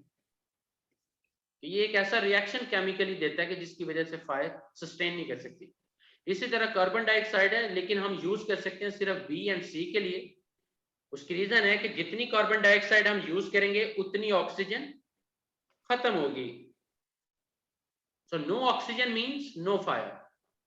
Quite straightforward understanding, right? इसी तरह फोम AFFF ये जो है वो क्लास बी ऑयल फायर्स या क्लास ए के लिए यूज कर सकते हैं। उसकी रीजन है कि ये जो फोम है ये एक basically it form a layer of foam on oil surface, और उससे क्या होता है कि जो ऑक्सीजन है वो ऑक्सीजन और air is restricted to reach fuel, कि जो फ्यूल और ऑक्सीजन के दरमियान का जो फासला बेसिकली उसको वो बढ़ा देती है या ब्लॉक लगा देती है, उनको मिलने नहीं देती, और उस वजह से भी आग बुझ जाती है। इसी तरह ड्राई पाउडर है, क्लास डी के लिए हम यूज कर रहे होते हैं, जिसमें मेटल्स हैं, mostly specific for metal type and perform in different ways to put out fire. इसी तरह वेट केमिकल है क्लास के and class A, that mean class A and class के के लिए वेट केमिकल यूज हो सकता है। और ये वेट केमिकल आप ज्यादातर देखेंगे किचन में, या जहां आप कुकिंग करते हैं, या जहां आप कोई ऐसे फैट ऑयल यूज कर रहे हैं।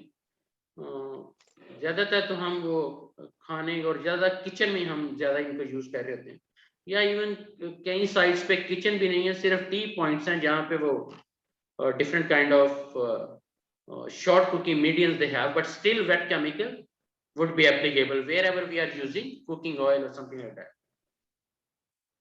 ये जो स्लाइड है ये थोड़ा सा आपको और क्लैरिटी दे देगी कि किस तरह हम, जैसे आप देखें तो एबीसी जो पाउडर है ये ए बी सी और ये कह लें कि 3 या 4 किस्म की टाइप ऑफ फायर या क्लास ऑफ फायर के लिए यूज हो सकती है, और वेट केमिकल जो है वो ए एंड एफ या के के लिए यूज हो सकते हैं। तो ये भी हमारी अंडरस्टैंडिंग क्लियर होनी चाहिए।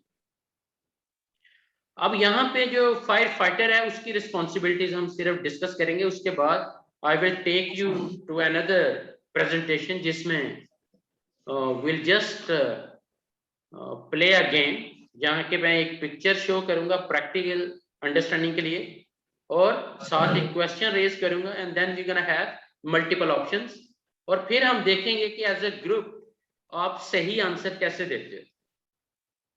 अब ये जो फायर फाइटर्स रिस्पॉन्सिबिलिटीज हैं, इसमें ये जो 9 रिस्पॉन्सिबिलिटीज हैं, you can consider that they are the most important one. First of all, आपको आइडिया होना चाहिए कि जो फायर अलार्म्स हैं उनके अगेंस्ट क्विकली रिस्पॉन्ड करना ये आपकी जिम्मेदारी है। फायर फाइटिंग के जो इक्विपमेंट्स हैं, जो रेस्क्यू इक्विपमेंट्स हैं, वो आपको इस्तेमाल करने आने चाहिए, चाहे वो इवन उसमें लैडर्स हैं, एक्सेस हैं, फायर होजेस हैं। ये भी जो एडवांस फायर फाइटर्स हैं उनको ये सारी चीजें आती हैं, लेकिन आपका चूंकि एक बेसिक फायर फाइटिंग कोर्स है तो at least you must have some understanding. और अगर आप थोड़ा सा इंटरेस्ट डेवलप करें तो यूट्यूब पे जाएं, you will find plenty of fire fighting videos, जो कि देख देख के बंदा, क्योंकि अब तो नॉलेज और इंफॉर्मेशन का एरा इज ऑलरेडी स्टार्टेड, हर चीज आप खुद भी सीख सकते हैं। लेकिन क्योंकि पीस ऑफ पेपर और आईडी और सर्टिफिकेट आपको चाहिए, इसलिए अरामको कह देता है go to third party, and that is why you are in front of us, otherwise आप कभी भी नहीं आओगे। Provide emergency medical services with compliance to establish standards, inspect scenes of fire, inspection abilities भी आपके अंदर होनी चाहिए ताकि आप बता सकें, आइडेंटिफाई कर सकें कि क्या क्या रूट कॉजेज हैं, क्या क्या कॉजेज हैं आग लगने की। उसके बाद clean up fire scenes, respond to other emergency situations. उसके बाद write accurate reports, specially safety officer इसमें आपको हेल्प कर रहा होता है। Clean and maintain personal equipment, जो भी आप यूज करें उसको बाद दोबारा से क्लीन एंड मेंटेन, या जो एक्सटिंग्विशर यूज हो गया उसको कहाँ रखना है। अब अगर एक एक्सटिंग्विशर आपने यूज कर लिया है तो वर्टिकली रखेंगे या हॉरिजेंटली रखेंगे, और कहाँ रखेंगे जी? जो यूज फायर एक्सटिंग्विशर्स हैं वो आप कहाँ रखेंगे इस्तेमाल करने के बाद? फर्स्ट ऑफ ऑल तो हॉरिजॉन्टल रखेंगे। ओके।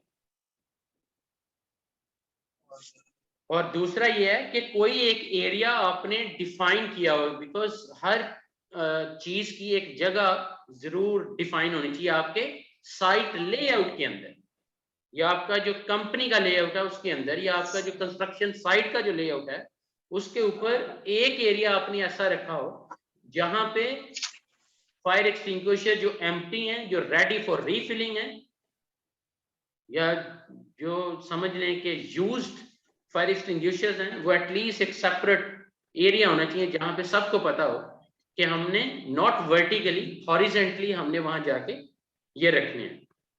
तो वो भी एक इम्पॉर्टेंट पार्ट है जो हेल्प आउट करता है।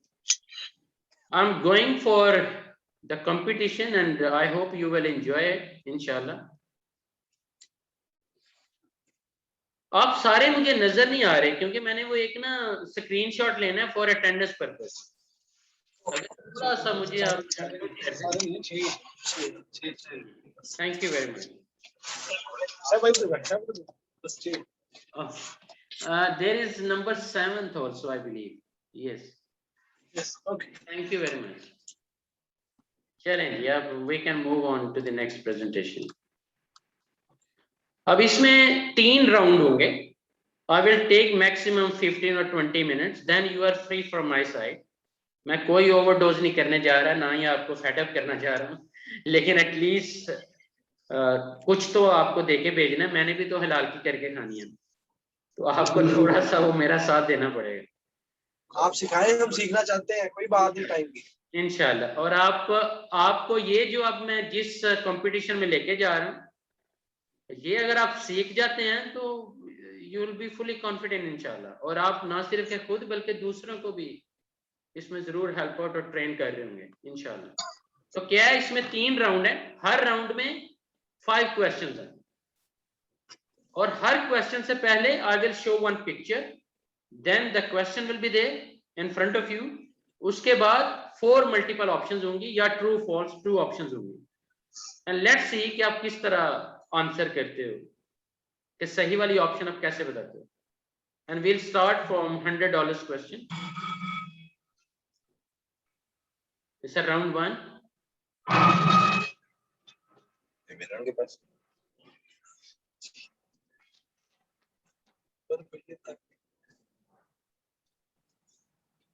पहले आप पिक्चर को देख लें और अंडरस्टैंड कर लें कि ये पिक्चर आपको क्या बता रही है।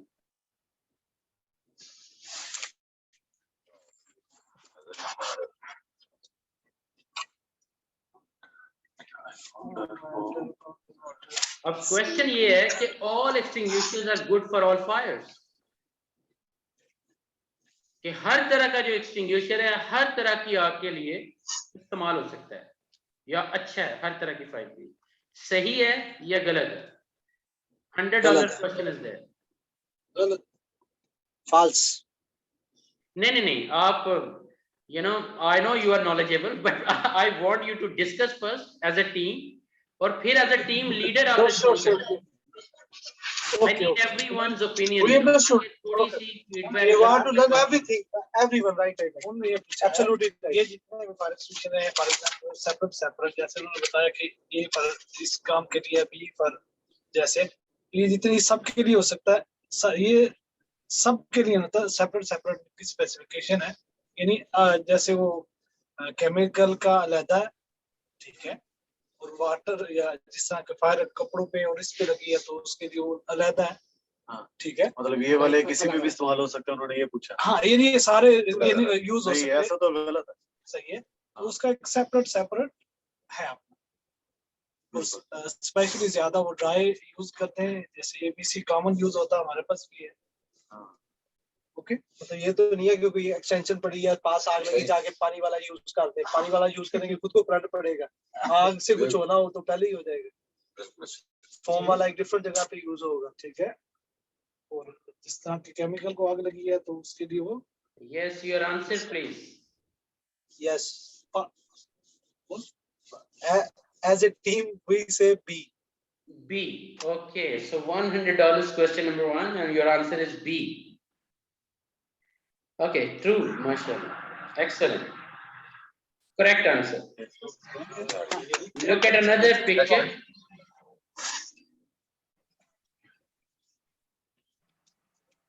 $200 question में show करने जा रहा हूँ. Look at the picture first. And the question is, fire extinguishers should be. Fire extinguishers should be. Option A is service at least every 3 years, कि हर 3 साल के बाद उनकी सर्विस होनी चाहिए. Located as required by local regulations or by fire hazard identification, कि उनको हमें जो सऊदी अरेबियन लोकल कह लें कि फायर सेफ्टी के स्टैंडर्ड्स हैं उनके मुताबिक लगाना चाहिए, और या फिर जो फायर हैजर्ड आइडेंटिफिकेशन हमने की हुई है उसके मुताबिक इनको लोकेट करना चाहिए कि कहाँ कहाँ लगाना है, किस किस जगह पे कितना कितना फासला रख के एक्सटिंग्विशर्स पे लगाना है। नाउ ऑप्शन सी इज कि use to hold doors open, या के दरवाजे खोल के रखने के लिए इनको इस्तेमाल करें, या फिर check frequently for good operation by weighing the extinguisher, या कि हम इसका वजन चेक करके ये पता करें कि एक्सटिंग्विशर ओके है या नॉट ओके है। $200 question is there, you can discuss all together. वो ये पूछ रहे हैं कि जैसे एक्सटिंग्विशर है, एक इसकी इंस्पेक्शन 3 साल के बाद होनी चाहिए, ये भी गलत है। सेकंड में हम बाद में जाएं कि ओल्ड यानी क्या दरवाजे खुले रखे उनके लिए खुले होने चाहिए, ये भी गलत है, ऐसा भी नहीं होना चाहिए। जो चौथे नंबर है कि हम वेट को उसको देख के वजन देख के बता सके ये सही काम कर रहा है कि नहीं। इसमें जो बी है उन्होंने कहा कि उसको जो उसकी है तो सर्विस है और एक जो प्रॉपर जहाँ हैंग करना है, और जो लोग इसके हैं ये नहीं कर दिया सऊदीया में जो लोग ट्रेनिंग देते हैं, जो लोग इसके इंस्पेक्शन करते हैं वो बता रहे हैं बी। इसका मतलब है कि वो बी ही ठीक है। इसमें इश्तियाक साहब हम बी पे जाएंगे। Okay, I give you one more chance. Okay, एक दफा आप फिर एक्सप्लेन करते हैं। बी वाला लेकिन वो कह रहा है कि जो फायर एक्सटिंग्विशर है शुड बी, कि फायर एक्सटिंग्विशर होने चाहिए किस तरह के हर 3 साल में उनकी सर्विस करवाएं, उनको चेक करवाएं, तसल्ली करें कि वो फायर एक्सटिंग्विशर ओके हैं। दूसरी बी ऑप्शन में वो कह रहा है कि कानून के मुताबिक उनको लगाएं, कानून के मुताबिक उनका ख्याल रखें, और या फिर जो आपने फायर हैजर्ड आइडेंटिफिकेशन या kind of fire risk assessment जो आपने की है, या फिर उसके मुताबिक लगाएं। उनका फासला, उनकी हाइट, कहाँ पे किस तरह आपने लगाने हैं, वो सारा उसके मुताबिक लगाएं। या तीसरी ऑप्शन में सी में वो कह रहा है कि दरवाजे खोल के रखने के लिए इस्तेमाल करें या आप किसी और पर्पस के लिए। बट डी में कह रहा है कि या फिर हम इसको फ्रीक्वेंटली बार बार अक्सर चेक करते रहें, इसका वजन चेक करके कि ये जो फायर एक्सटिंग्विशर है ओके है। अब आप मुझे, क्योंकि मुझे डाउट फ्री आंसर चाहिए गाइस, आंसर्स बहुत ज्यादा आपके जहन में आ रहे होंगे, लेकिन मुझे आंसर चाहिए जो कॉन्फिडेंट आंसर हो, डाउट फ्री आंसर हो, कि जिस पे आप 100% श्योर हो कि यही आंसर है, हर सूरत में यही आंसर है, because as a group we are discussing. Okay, चौथा भी तो हमने दिया, वो कह रहे नहीं सही वेट से पता चलेगा यस बी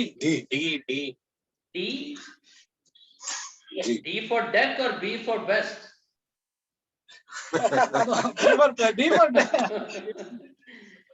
फॉर बेस्ट, वो तो हमने बी तो दिया। Now how many are with B?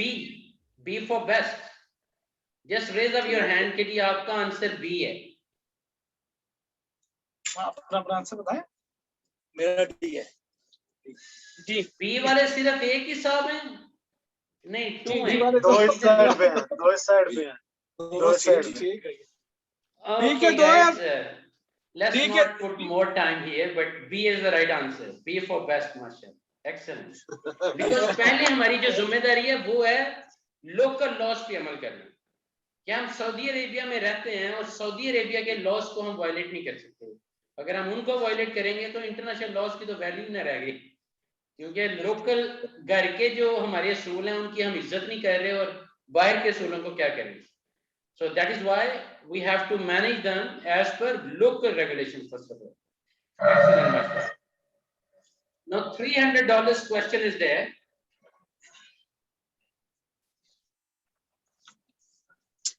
Question ये है कि जो फायर एक्सटिंग्विशर्स हैं should be checked visually monthly by checking. कि जो फायर एक्सटिंग्विशर्स हैं वो लाजमी चेक होने चाहिए विजुअली, कि खुद आप जैसे वो देख रही है कार्ड को भी और एक्सटिंग्विशर को भी, कि अपनी आंखों से हमें वो देख के विजुअल इंस्पेक्शन करनी चाहिए मंथली, कि हर महीने। लेकिन बाय चेकिंग व्हाट, लेकिन चेक क्या करना?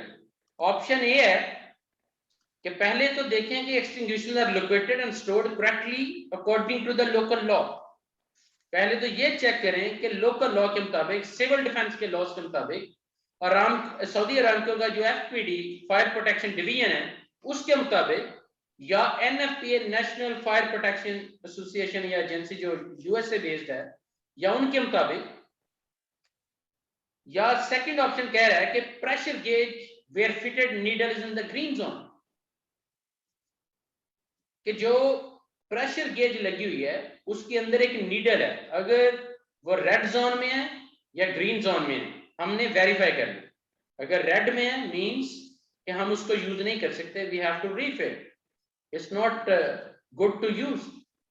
और अगर ग्रीन जोन में नीडल है, इट्स एन इंडिकेटर कि ये एक्सटिंग्विशर हम यूज कर सकते हैं बशर्ते कि पिन भी लगी हो। जो ऑप्शन सी है उसमें वो कह रहा है कि no damage, no leaks, no rust and the pin is in place, कि ना तो कोई डैमेज है, ना कोई लीकिंग हो रही है, ना कोई जंग लगा हुआ है, ना ही पिन जो है, the pin is in place, और पिन भी किसी ने उतारी नहीं हुई, वो उधर ही है। और ऑप्शन डी में कह रहा है कि तीनों बाकी जो ऑप्शंस हैं दैट्स मीन कि all of the above. What is your answer? $300 question is there guys.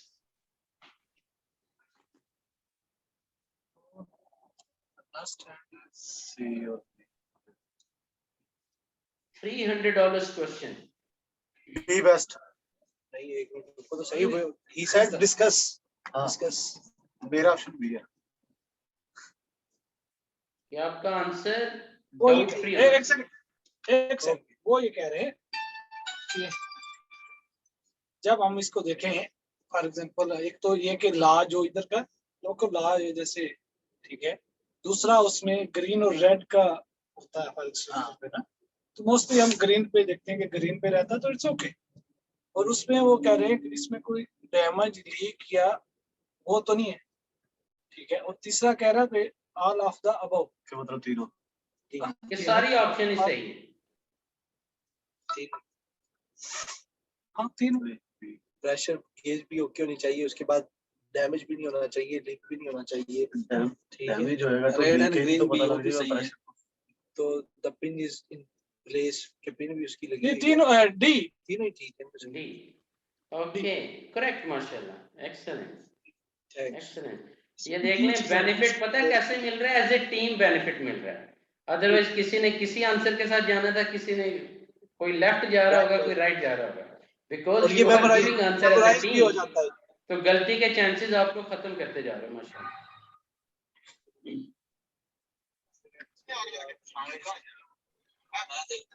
Look at the picture.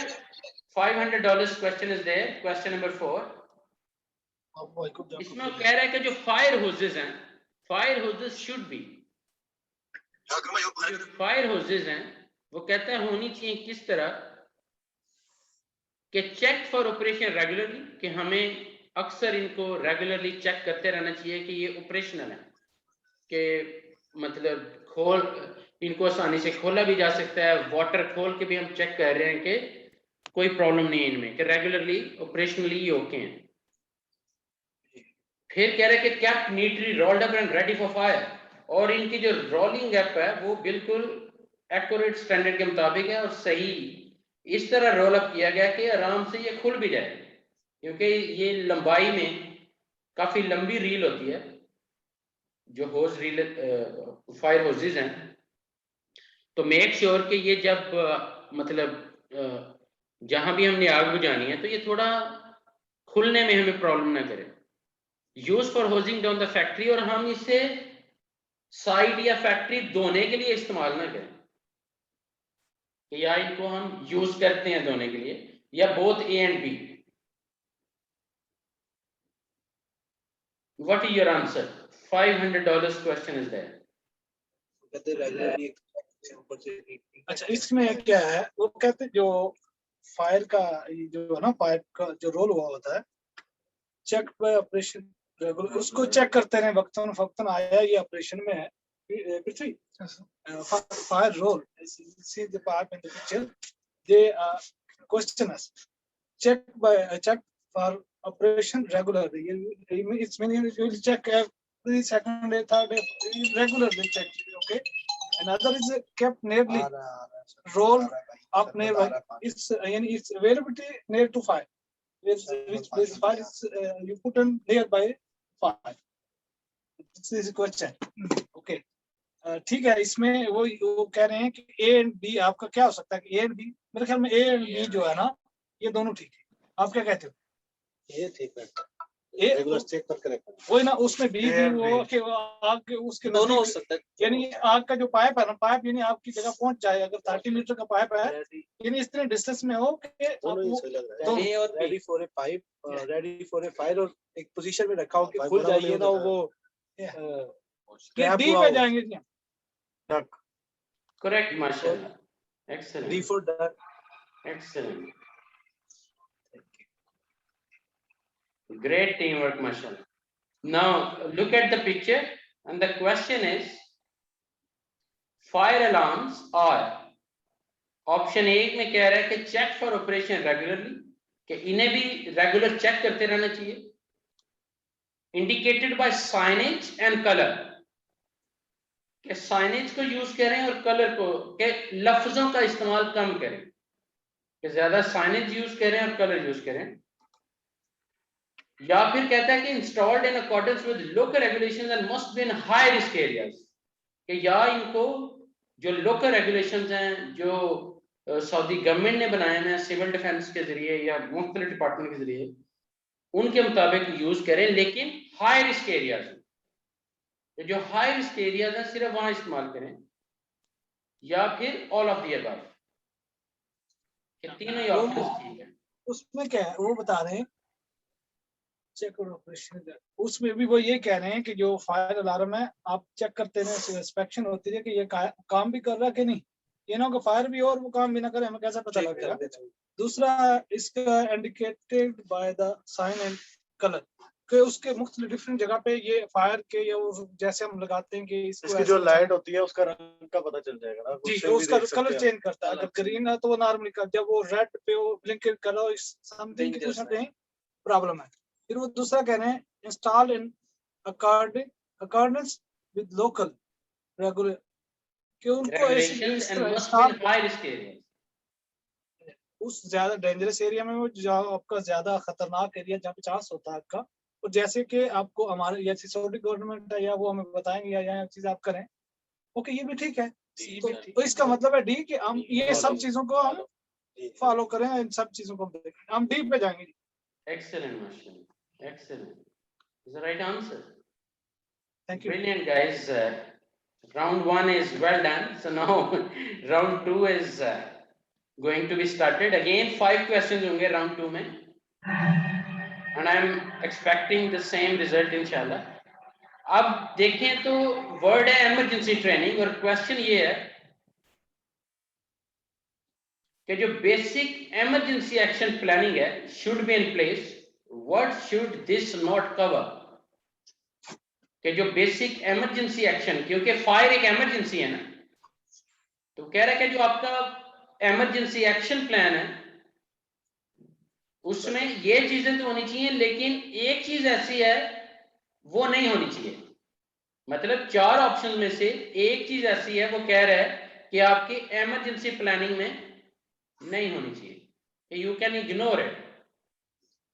I'm going to show the options. Number 1 कि emergency shutdown procedures, कि जो ही आग लगी है अब आपने emergency shutdown सारी चीजें बंद करनी है, आपने इलेक्ट्रिसिटी बंद करनी है, आपने अगर कोई गैसेस के कनेक्शन है या जो वाटर कनेक्शन है, आप कोई भी इस तरह की जो चीजें हैं emergency shutdown, कि आप सारा प्लांट या सारी कंपनी बंद करना चाह रहे हैं या स्विच ऑफ करना चाह रहे हैं, वो कह रहे हैं कि इसके procedures part of emergency action planning होने चाहिए।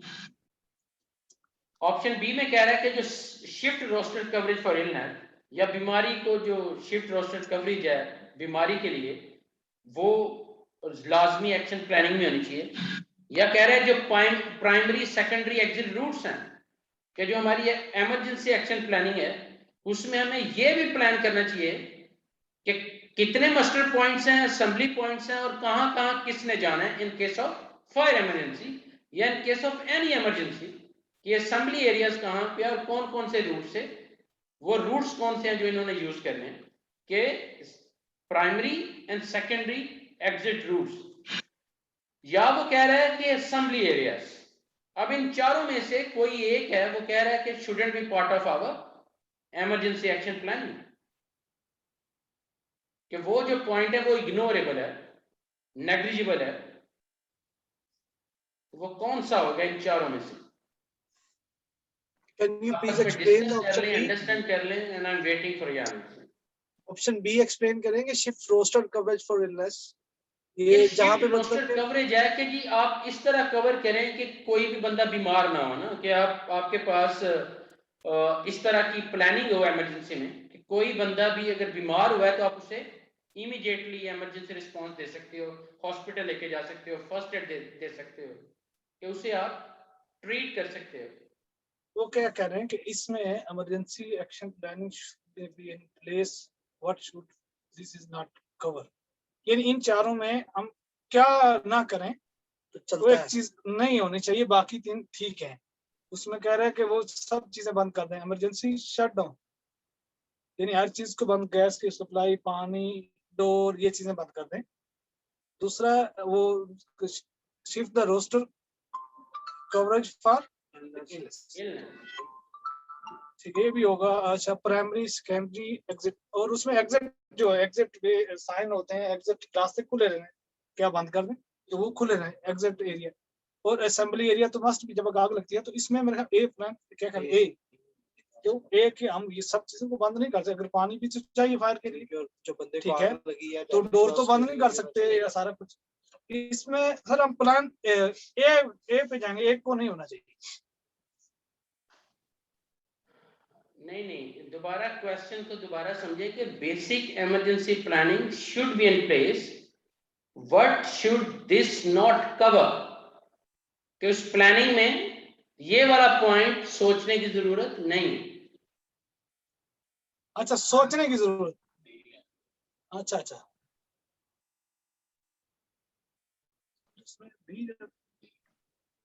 क्योंकि ये जो शिफ्ट रोस्टर कवरेज है, ये तो समझ लें कि हम रोटेट भी कर सकते हैं ना, कोई बंदा बीमार है उसकी जगह नया लगा दो, कि हम उसको रिस्पॉन्स कर सकते हैं।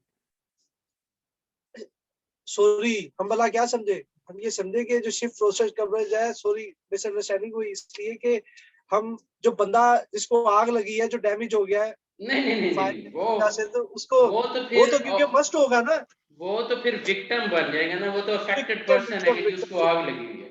ये रोस्टर कवरेज है, ठीक, ये रोस्टर कवरेज है कि हम रोटेट कर रहे होते हैं, मतलब कि अगर कोई बंदा बीमार है, चल भाई तू गए, सेकंड बंदा है, तो वो क्या हम इसको भी इमरजेंसी प्लानिंग में लेके हैं या ना लेके हैं? Now tell me your answer. एमली बी,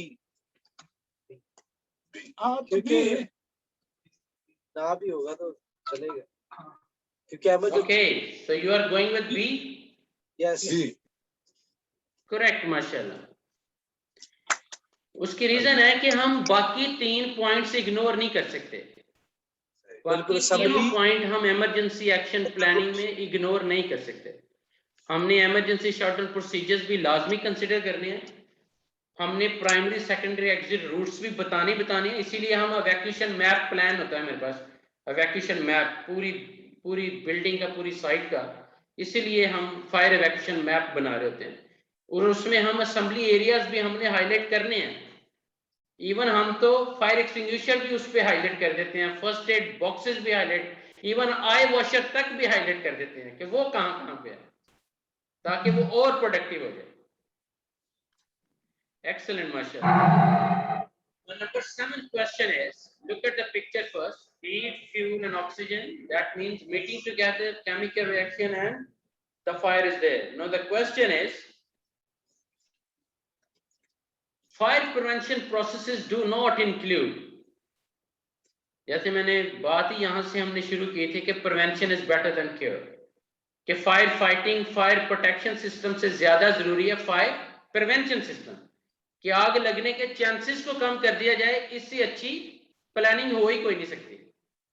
लेकिन वो कह रहे हैं कि fire prevention processes do not include, कि फायर प्रिवेंशन के प्रोसेसेस में, आग से बचाव के प्रोसेसेस में इस एक चीज को शामिल करने की जरूरत नहीं है। ऑप्शन ए में है कि बर्निंग ऑफ रबिश, कि अगर आप कोई गंदगी या कोई रबिश आप जला रहे हैं, गुड हाउसकीपिंग, जो सफाई सुथराई है, और हाउसकीपिंग ये नहीं है कि खाली आप एरिया को झाड़ू लगवा रहे हैं या मॉपिंग करवा रहे हैं, that is all about housekeeping.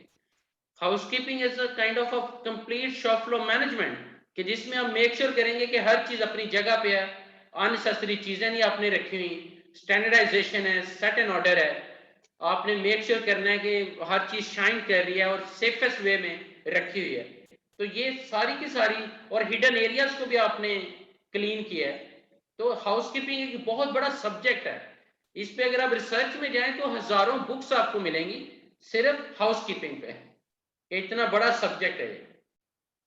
अब थर्ड ऑप्शन वो कह रहा है कि storage and handling of combustible materials, कि जो हमारा फायर प्रिवेंशन प्रोसेसेस हैं उसमें क्या storage and handling of combustible material जरूरी है, कि हर वो चीज जो जलती है, हर वो मटेरियल जिसको आग जल्दी लगती है, उसको कैसे स्टोर करना है, कैसे हैंडल करना है, ये भी हमारा फायर प्रिवेंशन का प्रोसेस का हिस्सा होना चाहिए या नहीं होना चाहिए। हॉट वर्क परमिट्स, कि जब भी हम कोई हॉट वर्क कर रहे हो, चाहे वेल्डिंग है, ब्रेजिंग है, अब्रेसिव ब्लास्टिंग है, ग्राइंडिंग है, कटिंग है, या कोई भी ऐसा, इवन इलेक्ट्रिक वर्क्स हैं, कोई भी ऐसा प्रोसेस जिसमें आग लगने के चांसेस हैं, उनको भी हमें कंसीडर करना चाहिए हॉट वर्क परमिट्स की सूरत में. It should be part of our fire prevention processes. आप बताएं जी कौन सा पॉइंट है जो हमें इंक्लूड करने की जरूरत नहीं है. इन चारों में से कोई एक पॉइंट ऐसा है जो हम इग्नोर कर सकते हैं. कौन सा ऐसा है fire prevention processes?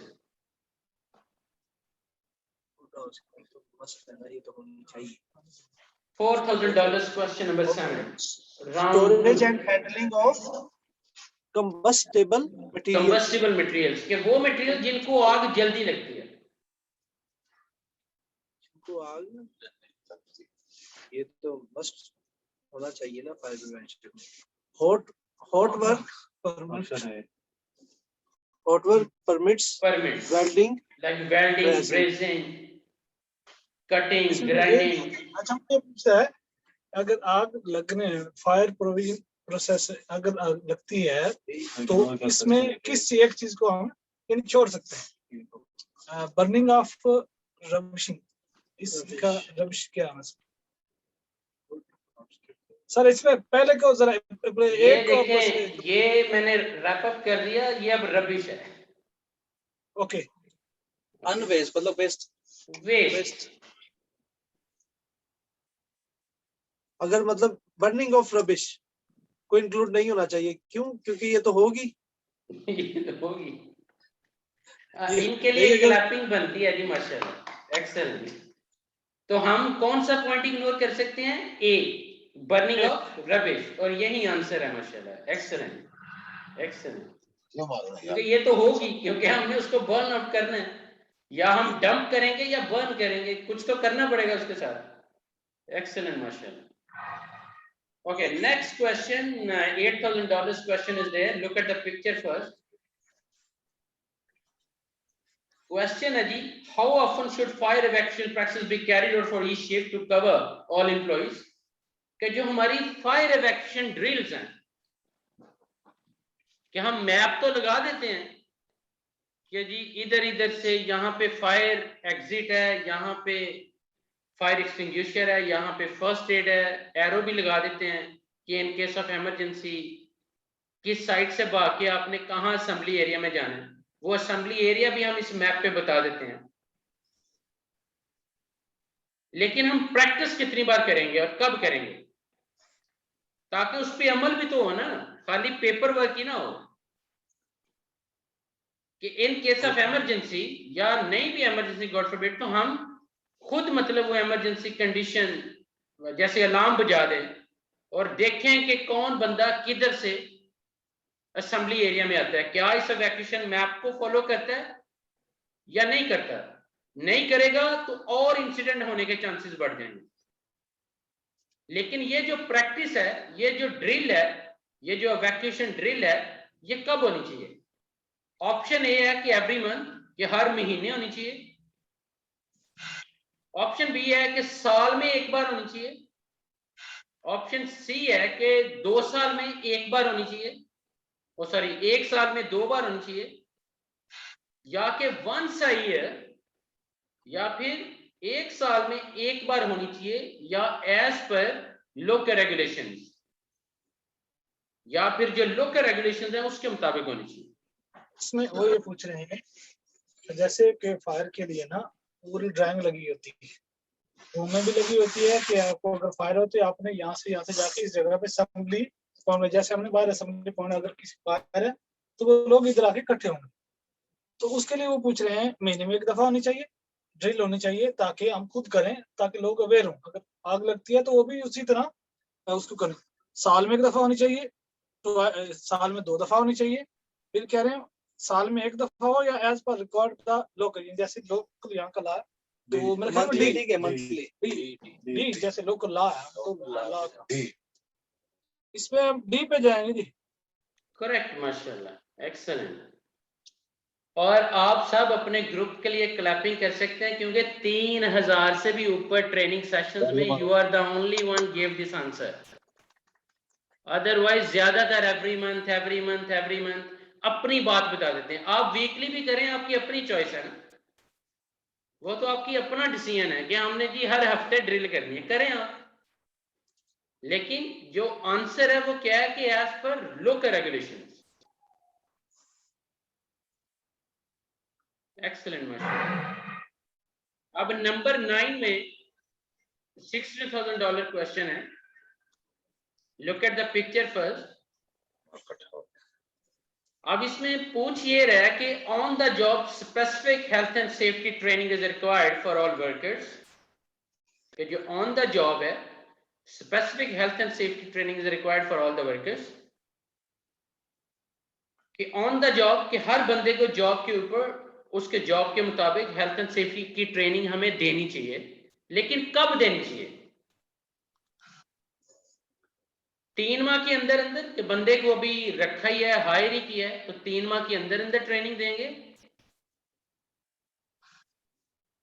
Prior to starting a new job, या नया काम शुरू करने से पहले उसको ट्रेनिंग देंगे, या except temporary and migrant workers, या कि हम ये जो माइग्रेंट और आरजी जो टेम्पररी एम्प्लॉइज हैं उन वो समझ के इग्नोर कर देंगे, या नन ऑफ द अबव, या इन तीनों ऑप्शन में से कोई भी सही नहीं है। What is your answer? इसमें क्या वो ये पूछ रहे हैं कि हमारे पास या कोई भी हम आदमी या कोई गेस्ट भी आता है, क्या हम उसको सेफ्टी ट्रेनिंग देंगे? ठीक है, वो ये पूछ रहे हैं विद इन द 3 महीने के अंदर देंगे या नया आता है तब, और क्या स्टार्टिंग में देंगे, फिर क्या है कि टेम्परेरी करके टाल देंगे, जैसे हम अक्सर करते हैं कि इन कोई भी जरूरत नहीं है ना हो। तो इसमें मेरे ख्याल में बी ठीक है कि नया काम शुरू जब स्टार्टिंग गेस्ट आता है तो बी पे जाएंगे। बी फॉर बेस्ट, करेक्ट माशाल्लाह, एक्सीलेंट।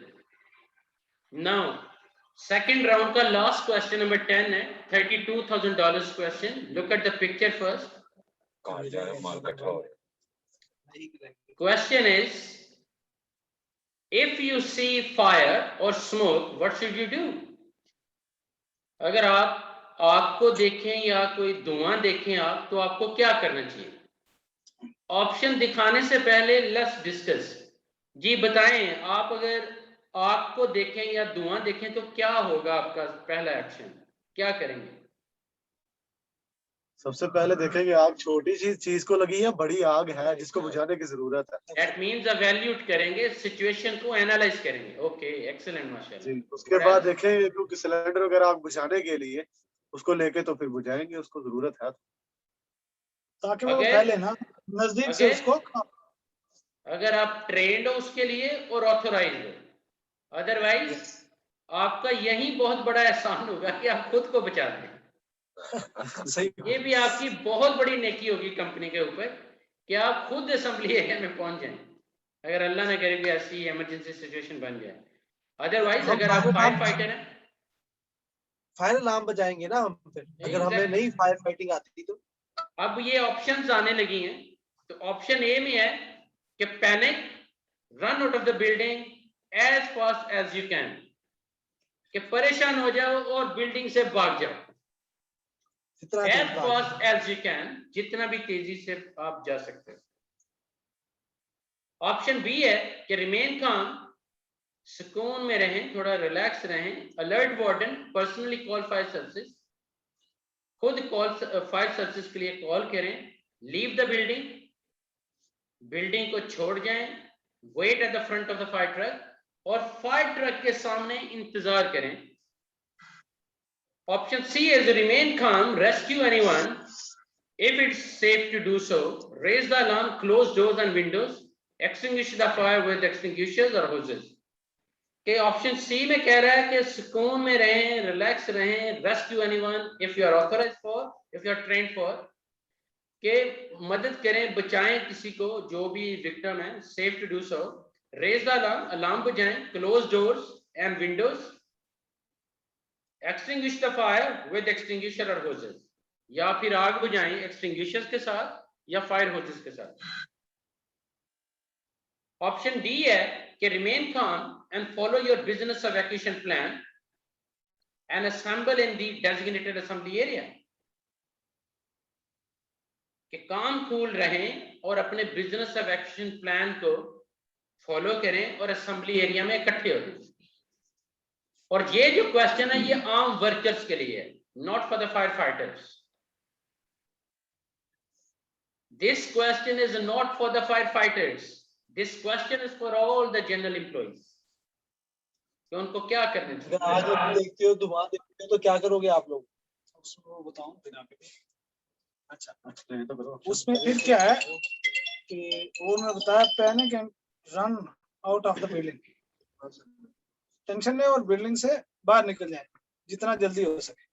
सारे प्लान बी है रिमेन काम alert warden fire warden personally call fire services leave the building. दूसरा है कि वो आप क्या कूल रहे, ठीक है, और फायर वार्डन को कॉल करें, फायर सर्विस जो आपकी है, ठीक है, और जाके जो फायर ट्रक है पानी वाला उसके साथ में जाके खड़े जाए, साइड पे जाके बिल्डिंग छोड़ने खड़े जाए। रिमेन काम rescue anyone of this safe करके ला दे तो चला जाए। सो द राइज अलार्म, हाँ उसमें फिर है कि रिमेन काम ठंडे रहे और फायर अलार्म को बजाएं, सही है। और उसमें और थर्ड में क्या है, रिमेन काम and follow your business and plan, जो इमरजेंसी प्लान है, और जाके आप असेंबली एरिया में खड़े। मेरे ख्याल में क्या है डी, हम डी पे जाएंगे। डी, एक्सीलेंट, माशाल्लाह, D is the right answer, brilliant. So well done guys for round 2 as well. So now we are moving for the last round 3, and after that you are free to leave. Excellent, mashallah, the session is going on. So last round up.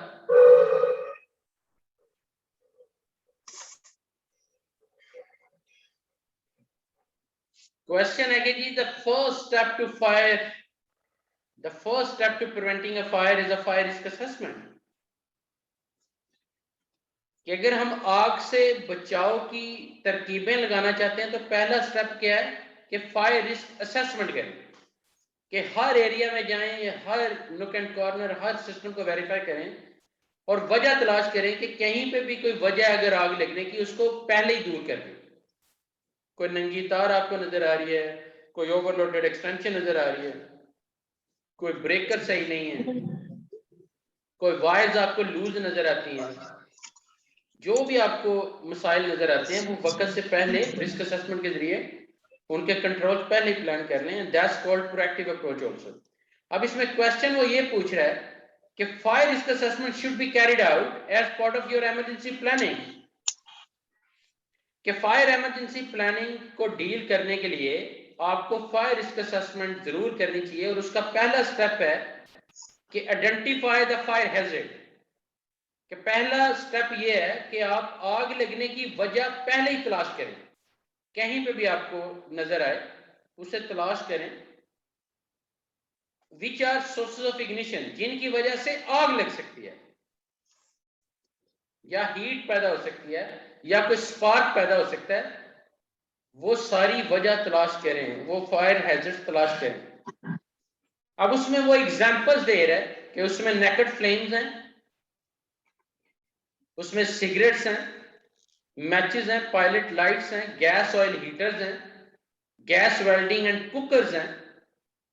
Option B है कि कोई friction हो सकती है, जैसे मशीनों के ऊपर हैवी इक्विपमेंट्स के साथ ड्राई बेल्ट्स लगे होते हैं, बेरिंग्स लगे होते हैं, स्पार्क्स या कोई भी कह लें कि चिंगारियां जिसे हम बोल रहे होते हैं, स्टैटिक इलेक्ट्रिसिटी या मेटल इंपैक्ट ग्राइंडिंग है, या इलेक्ट्रिकल कॉन्टेक्ट्स हैं या स्विचेस हैं कि जिनकी वजह से, जिनकी फ्रिक्शन की वजह से या स्पार्क की वजह से आग लग सकती है, कि ये भी सोर्सेज ऑफ इग्निशन है। और सी में कह रहा है कि hot services like heaters, engines, boilers, machinery, lighting, electrical equipment, hot work like welding, grinding and flame cutting, या फिर ऑल ऑफ द अबव। कि ये जितनी चीजें बताई हैं ये सब की सब, वो कह रहा है या फिर ये तीनों ऑप्शन सही हैं कि सब की सब सोर्सेज ऑफ इग्निशन है, कि इन तमाम की वजह से किसी न किसी लेवल पे आग लगने का चांस बन सकता है। What is your answer? ये पूछ रहे हैं कि हम कैसे यानी आग के रिस्क को कम कर सकते हैं, यानी किन किन चीजों से अगर हम पहले उसको एहतियात करें सही है, ताकि वो ऐसे काम ही ना हो कि जिससे आग लग सके। तो हम यानी उसमें फिर वो सारे ऑप्शन दिए हैं कि सिगरेट का फ्लेम है, ठीक है, लाइटर्स है, गैस है, ऑयल लीकेज है, इनकी सही है, और उसमें दूसरा मशीनरी की है, शार्ट ऑफ सर्कस है, सारे हैं। तो इसमें सर हम जाएंगे डी पे। D, excellent, correct Marshall, correct. $125,000 question number 12. The second question is fire risk assessment. Step 1 is identifying the fire hazard. Which are sources of fuel? पिछला क्वेश्चन था sources of ignition, that mean heat से relevant, कि वो सारी चीजें heat पैदा कर सकती हैं, स्पार्क पैदा कर सकती हैं, मीन आग लगा। अब वो कह रहा है सोर्सेज ऑफ फ्यूल, कि हर वो चीज जो जल सकती है, जिसको आग लग सकती है, अब उसके बारे में बात कर रहा है। तो पहली ऑप्शन है एनीथिंग दैट बर्न्स, कि हर वो चीज जिसको आग लग सकती है। ऑप्शन बी में कह रहा है कि लिक्विड्स हैं, जैसे सॉल्वेंट्स हैं, लाइक पेट्रोल, स्प्रिट होगा, मैथलेटेड स्प्रिट है, या पैराफिन है, या थिनर्स हैं, या पेंट्स हैं, वार्निश हैं, मतलब ये लिक्विड में जितने केमिकल्स हैं जो फ्लेमेबल केमिकल्स हैं।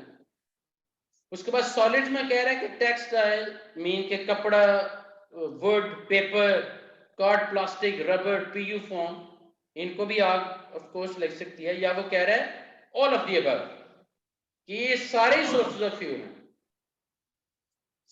What is your answer? कि तमाम चीजों को आग लग सकती है। ऑप्शन डी ये कह रही है। Identify fire hazard which are source of fuel, यानी आग, जैसे फर्ज की आग अगर लगती है, जैसे यहाँ पे कपड़े हैं, तो ये भी एक किस्म का एक फ्यूल है, या कोई भी चीज है, ये लकड़ी है, ये प्लास्टिक की है, अगर यहाँ आग लगती है कुछ भी नहीं होगा तो वो वहीं एक चीज हुआ तो वो बंद हो। तो उसमें वो कह रहे हैं अगर पेट्रोल है, फ्यूल है, ठीक है, बर्नर आइटम है, और लकड़ी है, कपड़ा, तो ये सब हम डी में सब चीजों से ऐसा हो सकता है। तो डी करेक्ट माशाल्लाह, excellent. Okay ji, $250,000 question number 13. The question is fire risk assessment. Step 2 is identifying the people at risk, and step 3 evaluate the risk which are correct. कहते हैं कि फायर रिस्क असेसमेंट का जो second step है वो ये है कि आइडेंटिफाइंग द पीपल, के लोगों को आइडेंटिफाई करें जो कि रिस्क पे हैं, जिनको आग लग सकती है, या आग लगने की सूरत में जो खतरे में आ सकते हैं। और स्टेप 3 ये है कि एवेल्यूट द रिस्क, कि आप एवेल्यूट करें कि आग लगने के चांसेस कितने हैं, या किस लेवल तक आग जा सकती है, विच आर करेक्ट। वो कहता है कि पहले तो एवेल्यूट करें the risk by reducing, option A में कह रहा है पॉसिबिलिटी ऑफ इग्निशन, पहले तो हर उस रिस्क पे काम करें जिसको रिड्यूस करके आप इग्निशन की जो पॉसिबिलिटी है, जो हीट है या जो आग लगने के चांसेस हैं, वो आप कम कर सकें। या फिर मिनिमाइज द फ्यूल, या फिर वहां से फ्यूल कम करें। कि अगर अब आप अपने घर की एग्जांपल ले लें, अगर आपने ढेर लगा दिया ब्लैंकेट्स का, रजाइयों का, वुड ही वुड है, हर तरह फर्नीचर है, तो क्या कर रहे हो आपने फ्यूल का ढेर लगा दिया अपने घर में। तो अल्लाह ना करे अगर कभी कोई प्रॉब्लम होती है, शॉर्ट सर्किट या कोई भी ऐसा, तो वो जो फ्यूल है वही सबसे बड़ा खतरा है। इसलिए कहते हैं ना कि सिर्फ अपने इस्तेमाल की चीजें रखें। यही फॉर्मूला कंपनीज में चाहिए कि सिर्फ वही चीज रखें जो इस्तेमाल की है, जिसके बगैर गुजारा नहीं है। इसी तरह कह रहा है कि people at risk are based on the spread of fire, या फिर आप थोड़ा वैल्यूट करें कि कौन से लोग खतरे में आ सकते हैं जब आग फैलेगी, कि नियर बाय और कौन से रूम, डिपार्टमेंट आ सकते हैं, और उनको हम वार्निंग किस तरह देंगे, या उनको हम बचाएंगे किस तरह। या कहता है बोथ ए एंड बी, कि ये जो ऊपर दोनों ऑप्शंस है यही सही हैं। या फिर डी ऑप्शन कह रहा है कि आइडेंटिफाई पीपल, कि लोगों का पता करें जो खतरे में आ सकते हैं, is carried out by fire wardens, कि फायर वार्डन ये काम करें, दे विल एवेल्यूट, और वही एवेल्यूट करेंगे if they can extinguish the fire or call the fire service, कि हमने खुद आग बुझानी है या कि फायर सर्विस को बुलाना है। तो कौन सी ऑप्शन सही है? क्वेश्चन को पहले समझें हर लिहाज से। वो बात कह रहा है पीपल की, उनकी आइडेंटिफिकेशन की और एवेल्यूशन की, कि जायजा लें क्या करें और आइडेंटिफाई द पीपल। जो फायर रिस्क असेसमेंट हो रही है, Fire risk assessment step to identify the people at risk step, or 3 evaluate the risks which are the correct. Fire risk assessment fire step identify the people at risk, evaluate the risk. वो ये कह रहा है कि जो लोग फर्क के माजूर हैं, कुछ लोग फंसे हुए हैं, हमें पहले उनको निकालना चाहिए, या दूसरा कि अगर वहाँ पेट्रोल या कोई ऐसी चीजें रिस्क जो है उसको कम करना चाहिए। तीसरा वो ये कह रहे हैं कि फायर फाइटर टीम वो लोग काम करें और वो लोगों को सॉर्ट आउट उठाएं, यानी साइड पे करें, और फायर वार्डन या उन पे डिसाइड करें। मेरे ख्याल में प्लान सी है, ए एंड बी, जिसमें दोनों करेक्ट है। सर हम इस पे सी पे जाएंगे। करेक्ट, माशाल्लाह, excellent, excellent. Now the second last question, the $0.5 million question is there. The question is, use of fire or flame is called hot work. In a factory, this would be from. The use of fire or flame is called hot work. कि जहाँ पे भी हम कोई spark या आग वाली कोई चीज इस्तेमाल करते हैं उसे हॉट वर्क कहते हैं, कि जिसको करते हुए आग निकलती है। जैसे वेल्डिंग करते हैं तो आग निकल रही होती है, ग्राइंडिंग करते हैं तो चिंगारियां निकल रही होती हैं। तो हम जो भी हॉट वर्क करते हैं उसमें फायर और फ्लेम निकलती है, that's why we call them hot work. अब वो कहते हैं कि हॉट वर्क हम किसे कहेंगे? Any work carried out in the work place when the room temperature is over 38 degree. जब किसी रूम का टेम्परेचर 38 डिग्री से ज्यादा होगा, क्या हम उसे हॉट वर्क कहेंगे? या वेल्डिंग, कटिंग और ब्रेजिंग और using open flame the source of heat that could ignite material in an area. या फिर हम वेल्डिंग को, कटिंग को, ब्रेजिंग जब ये हो रही हो तो इनको हम हॉट वर्क कहेंगे, या बोथ ए एंड बी, या फिर any electrical power leads that are damage and may cause electrocution, या कोई भी इलेक्ट्रिक पावर जो कि डैमेज हो गई है, चाहे वो कोई केबल है, चाहे पावर इटसेल्फ, और उसकी वजह से भी इलेक्ट्रिक्यूशन हो सकती है, कि उसकी वजह से भी किसी को शॉक लग सकता है। तो कौन सी ऑप्शन सही है कि हॉट वर्क की असली डेफिनेशन कौन सी है इन चारों ऑप्शन में से? लेकिन कोई एक ऑप्शन ठीक है इसमें से। $0.5 million क्वेश्चन इज दैट। वो उसमें कह रहे हैं कि use the fire flame is called hot work, कि फायर फ्लेम जैसे आग जलाते हैं या वेल्डिंग करते हैं, hot work in a factory this would be from, कि ये उससे हो सकता है। वो उसमें नीचे आ जाते हैं। वो कह रहे हैं अगर रूम का टेम्परेचर 38 है वो तो नॉर्मल होता है, उससे आग का कोई चांस नहीं है। वेल्डिंग, कटिंग और burning are using open flame off, केवल ओपन रहता है, जो मतलब खुली आग इस्तेमाल हो रही है, वेल्डिंग कर रहे हैं आप, यानी सही है। और उसमें कह रहे हैं कि ए भी सही है। फिर वो कह रहे हैं any electrical power leads that are change damage, damage रहता है, टूटा हुआ केबल कॉज, ये सारे मेरे बी होगा। डी एनी लगता है, बी एनी हार्ड वर्क, ये सब बी है। बी बेस्ट, करेक्ट, माशाल्लाह, excellent, excellent. Okay guys, the last question, $1 million question is there. What is required for hot work permits? I repeat again, what is required for hot work permits? चाहे welding कर रहे हो, brazing, grinding, abrasive blasting, like sand blasting, कोई भी ऐसा process जहां पे ignition source create हो सकता है, तो कहता है उसके लिए चाहिए क्या? पहली ऑप्शन में कहता है कि कोई भी हॉट वर्क परमिट इशू कर सकता है, इवन वो भी इशू कर सकता है जो हॉट वर्क कर रहा है। ये ऑप्शन 1 है। ऑप्शन बी में कह रहा है कि हॉट वर्क जो है वो किया जा सकता है as long as the area is inspected, कि एरिया को चेक किया गया है और 60-90 मिनट्स में वो हॉट वर्क कंप्लीट हो जाएगा।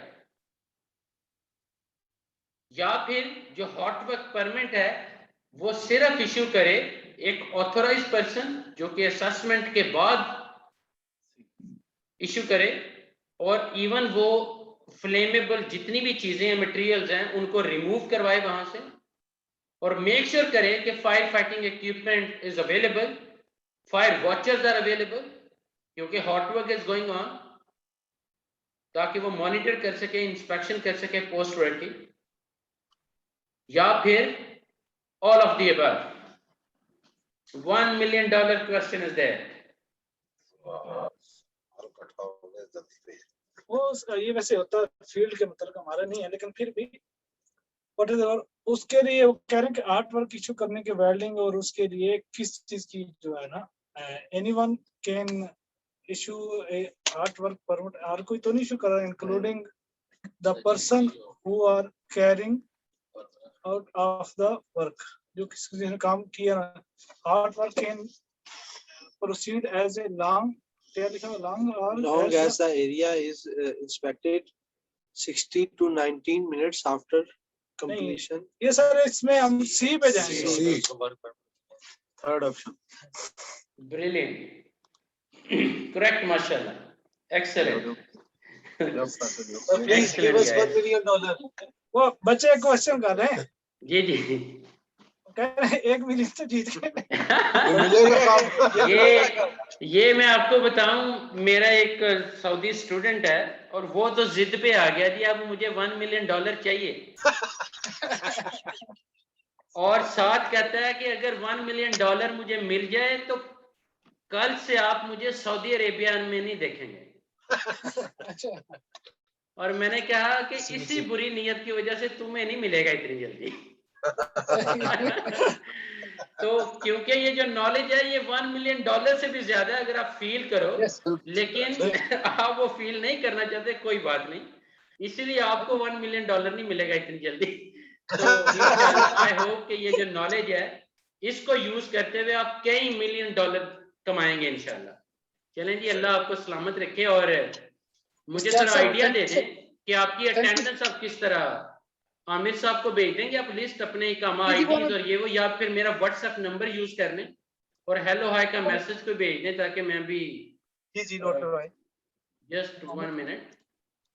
वो सर सब भेज दिए हमने, आप अपना वैसे नंबर दे दें इन फ्यूचर के लिए। अगर नहीं, ये नंबर मेरा आपको स्क्रीन पे अगर मैं अभी शो कर देता हूँ। सही,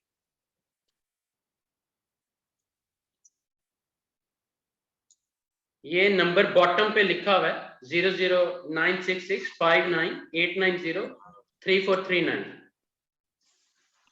तो आप काइंडली बस हेलो हाय का मैसेज भेज दें, और मैं आमिर साहब को भी कंफर्म कर देता हूं कि you already shared the list, so that would be considered for attendance purpose इंशाल्लाह।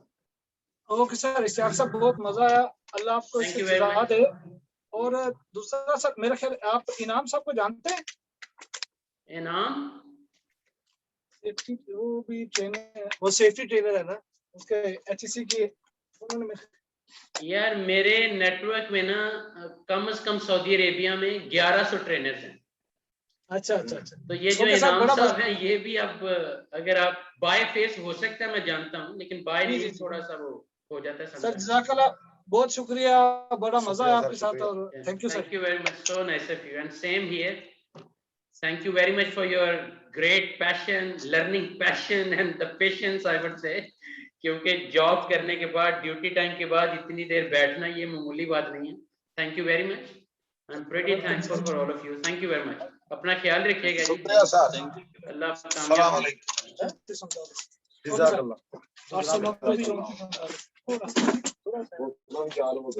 भाई 1 मिनट रुकेंगे आप?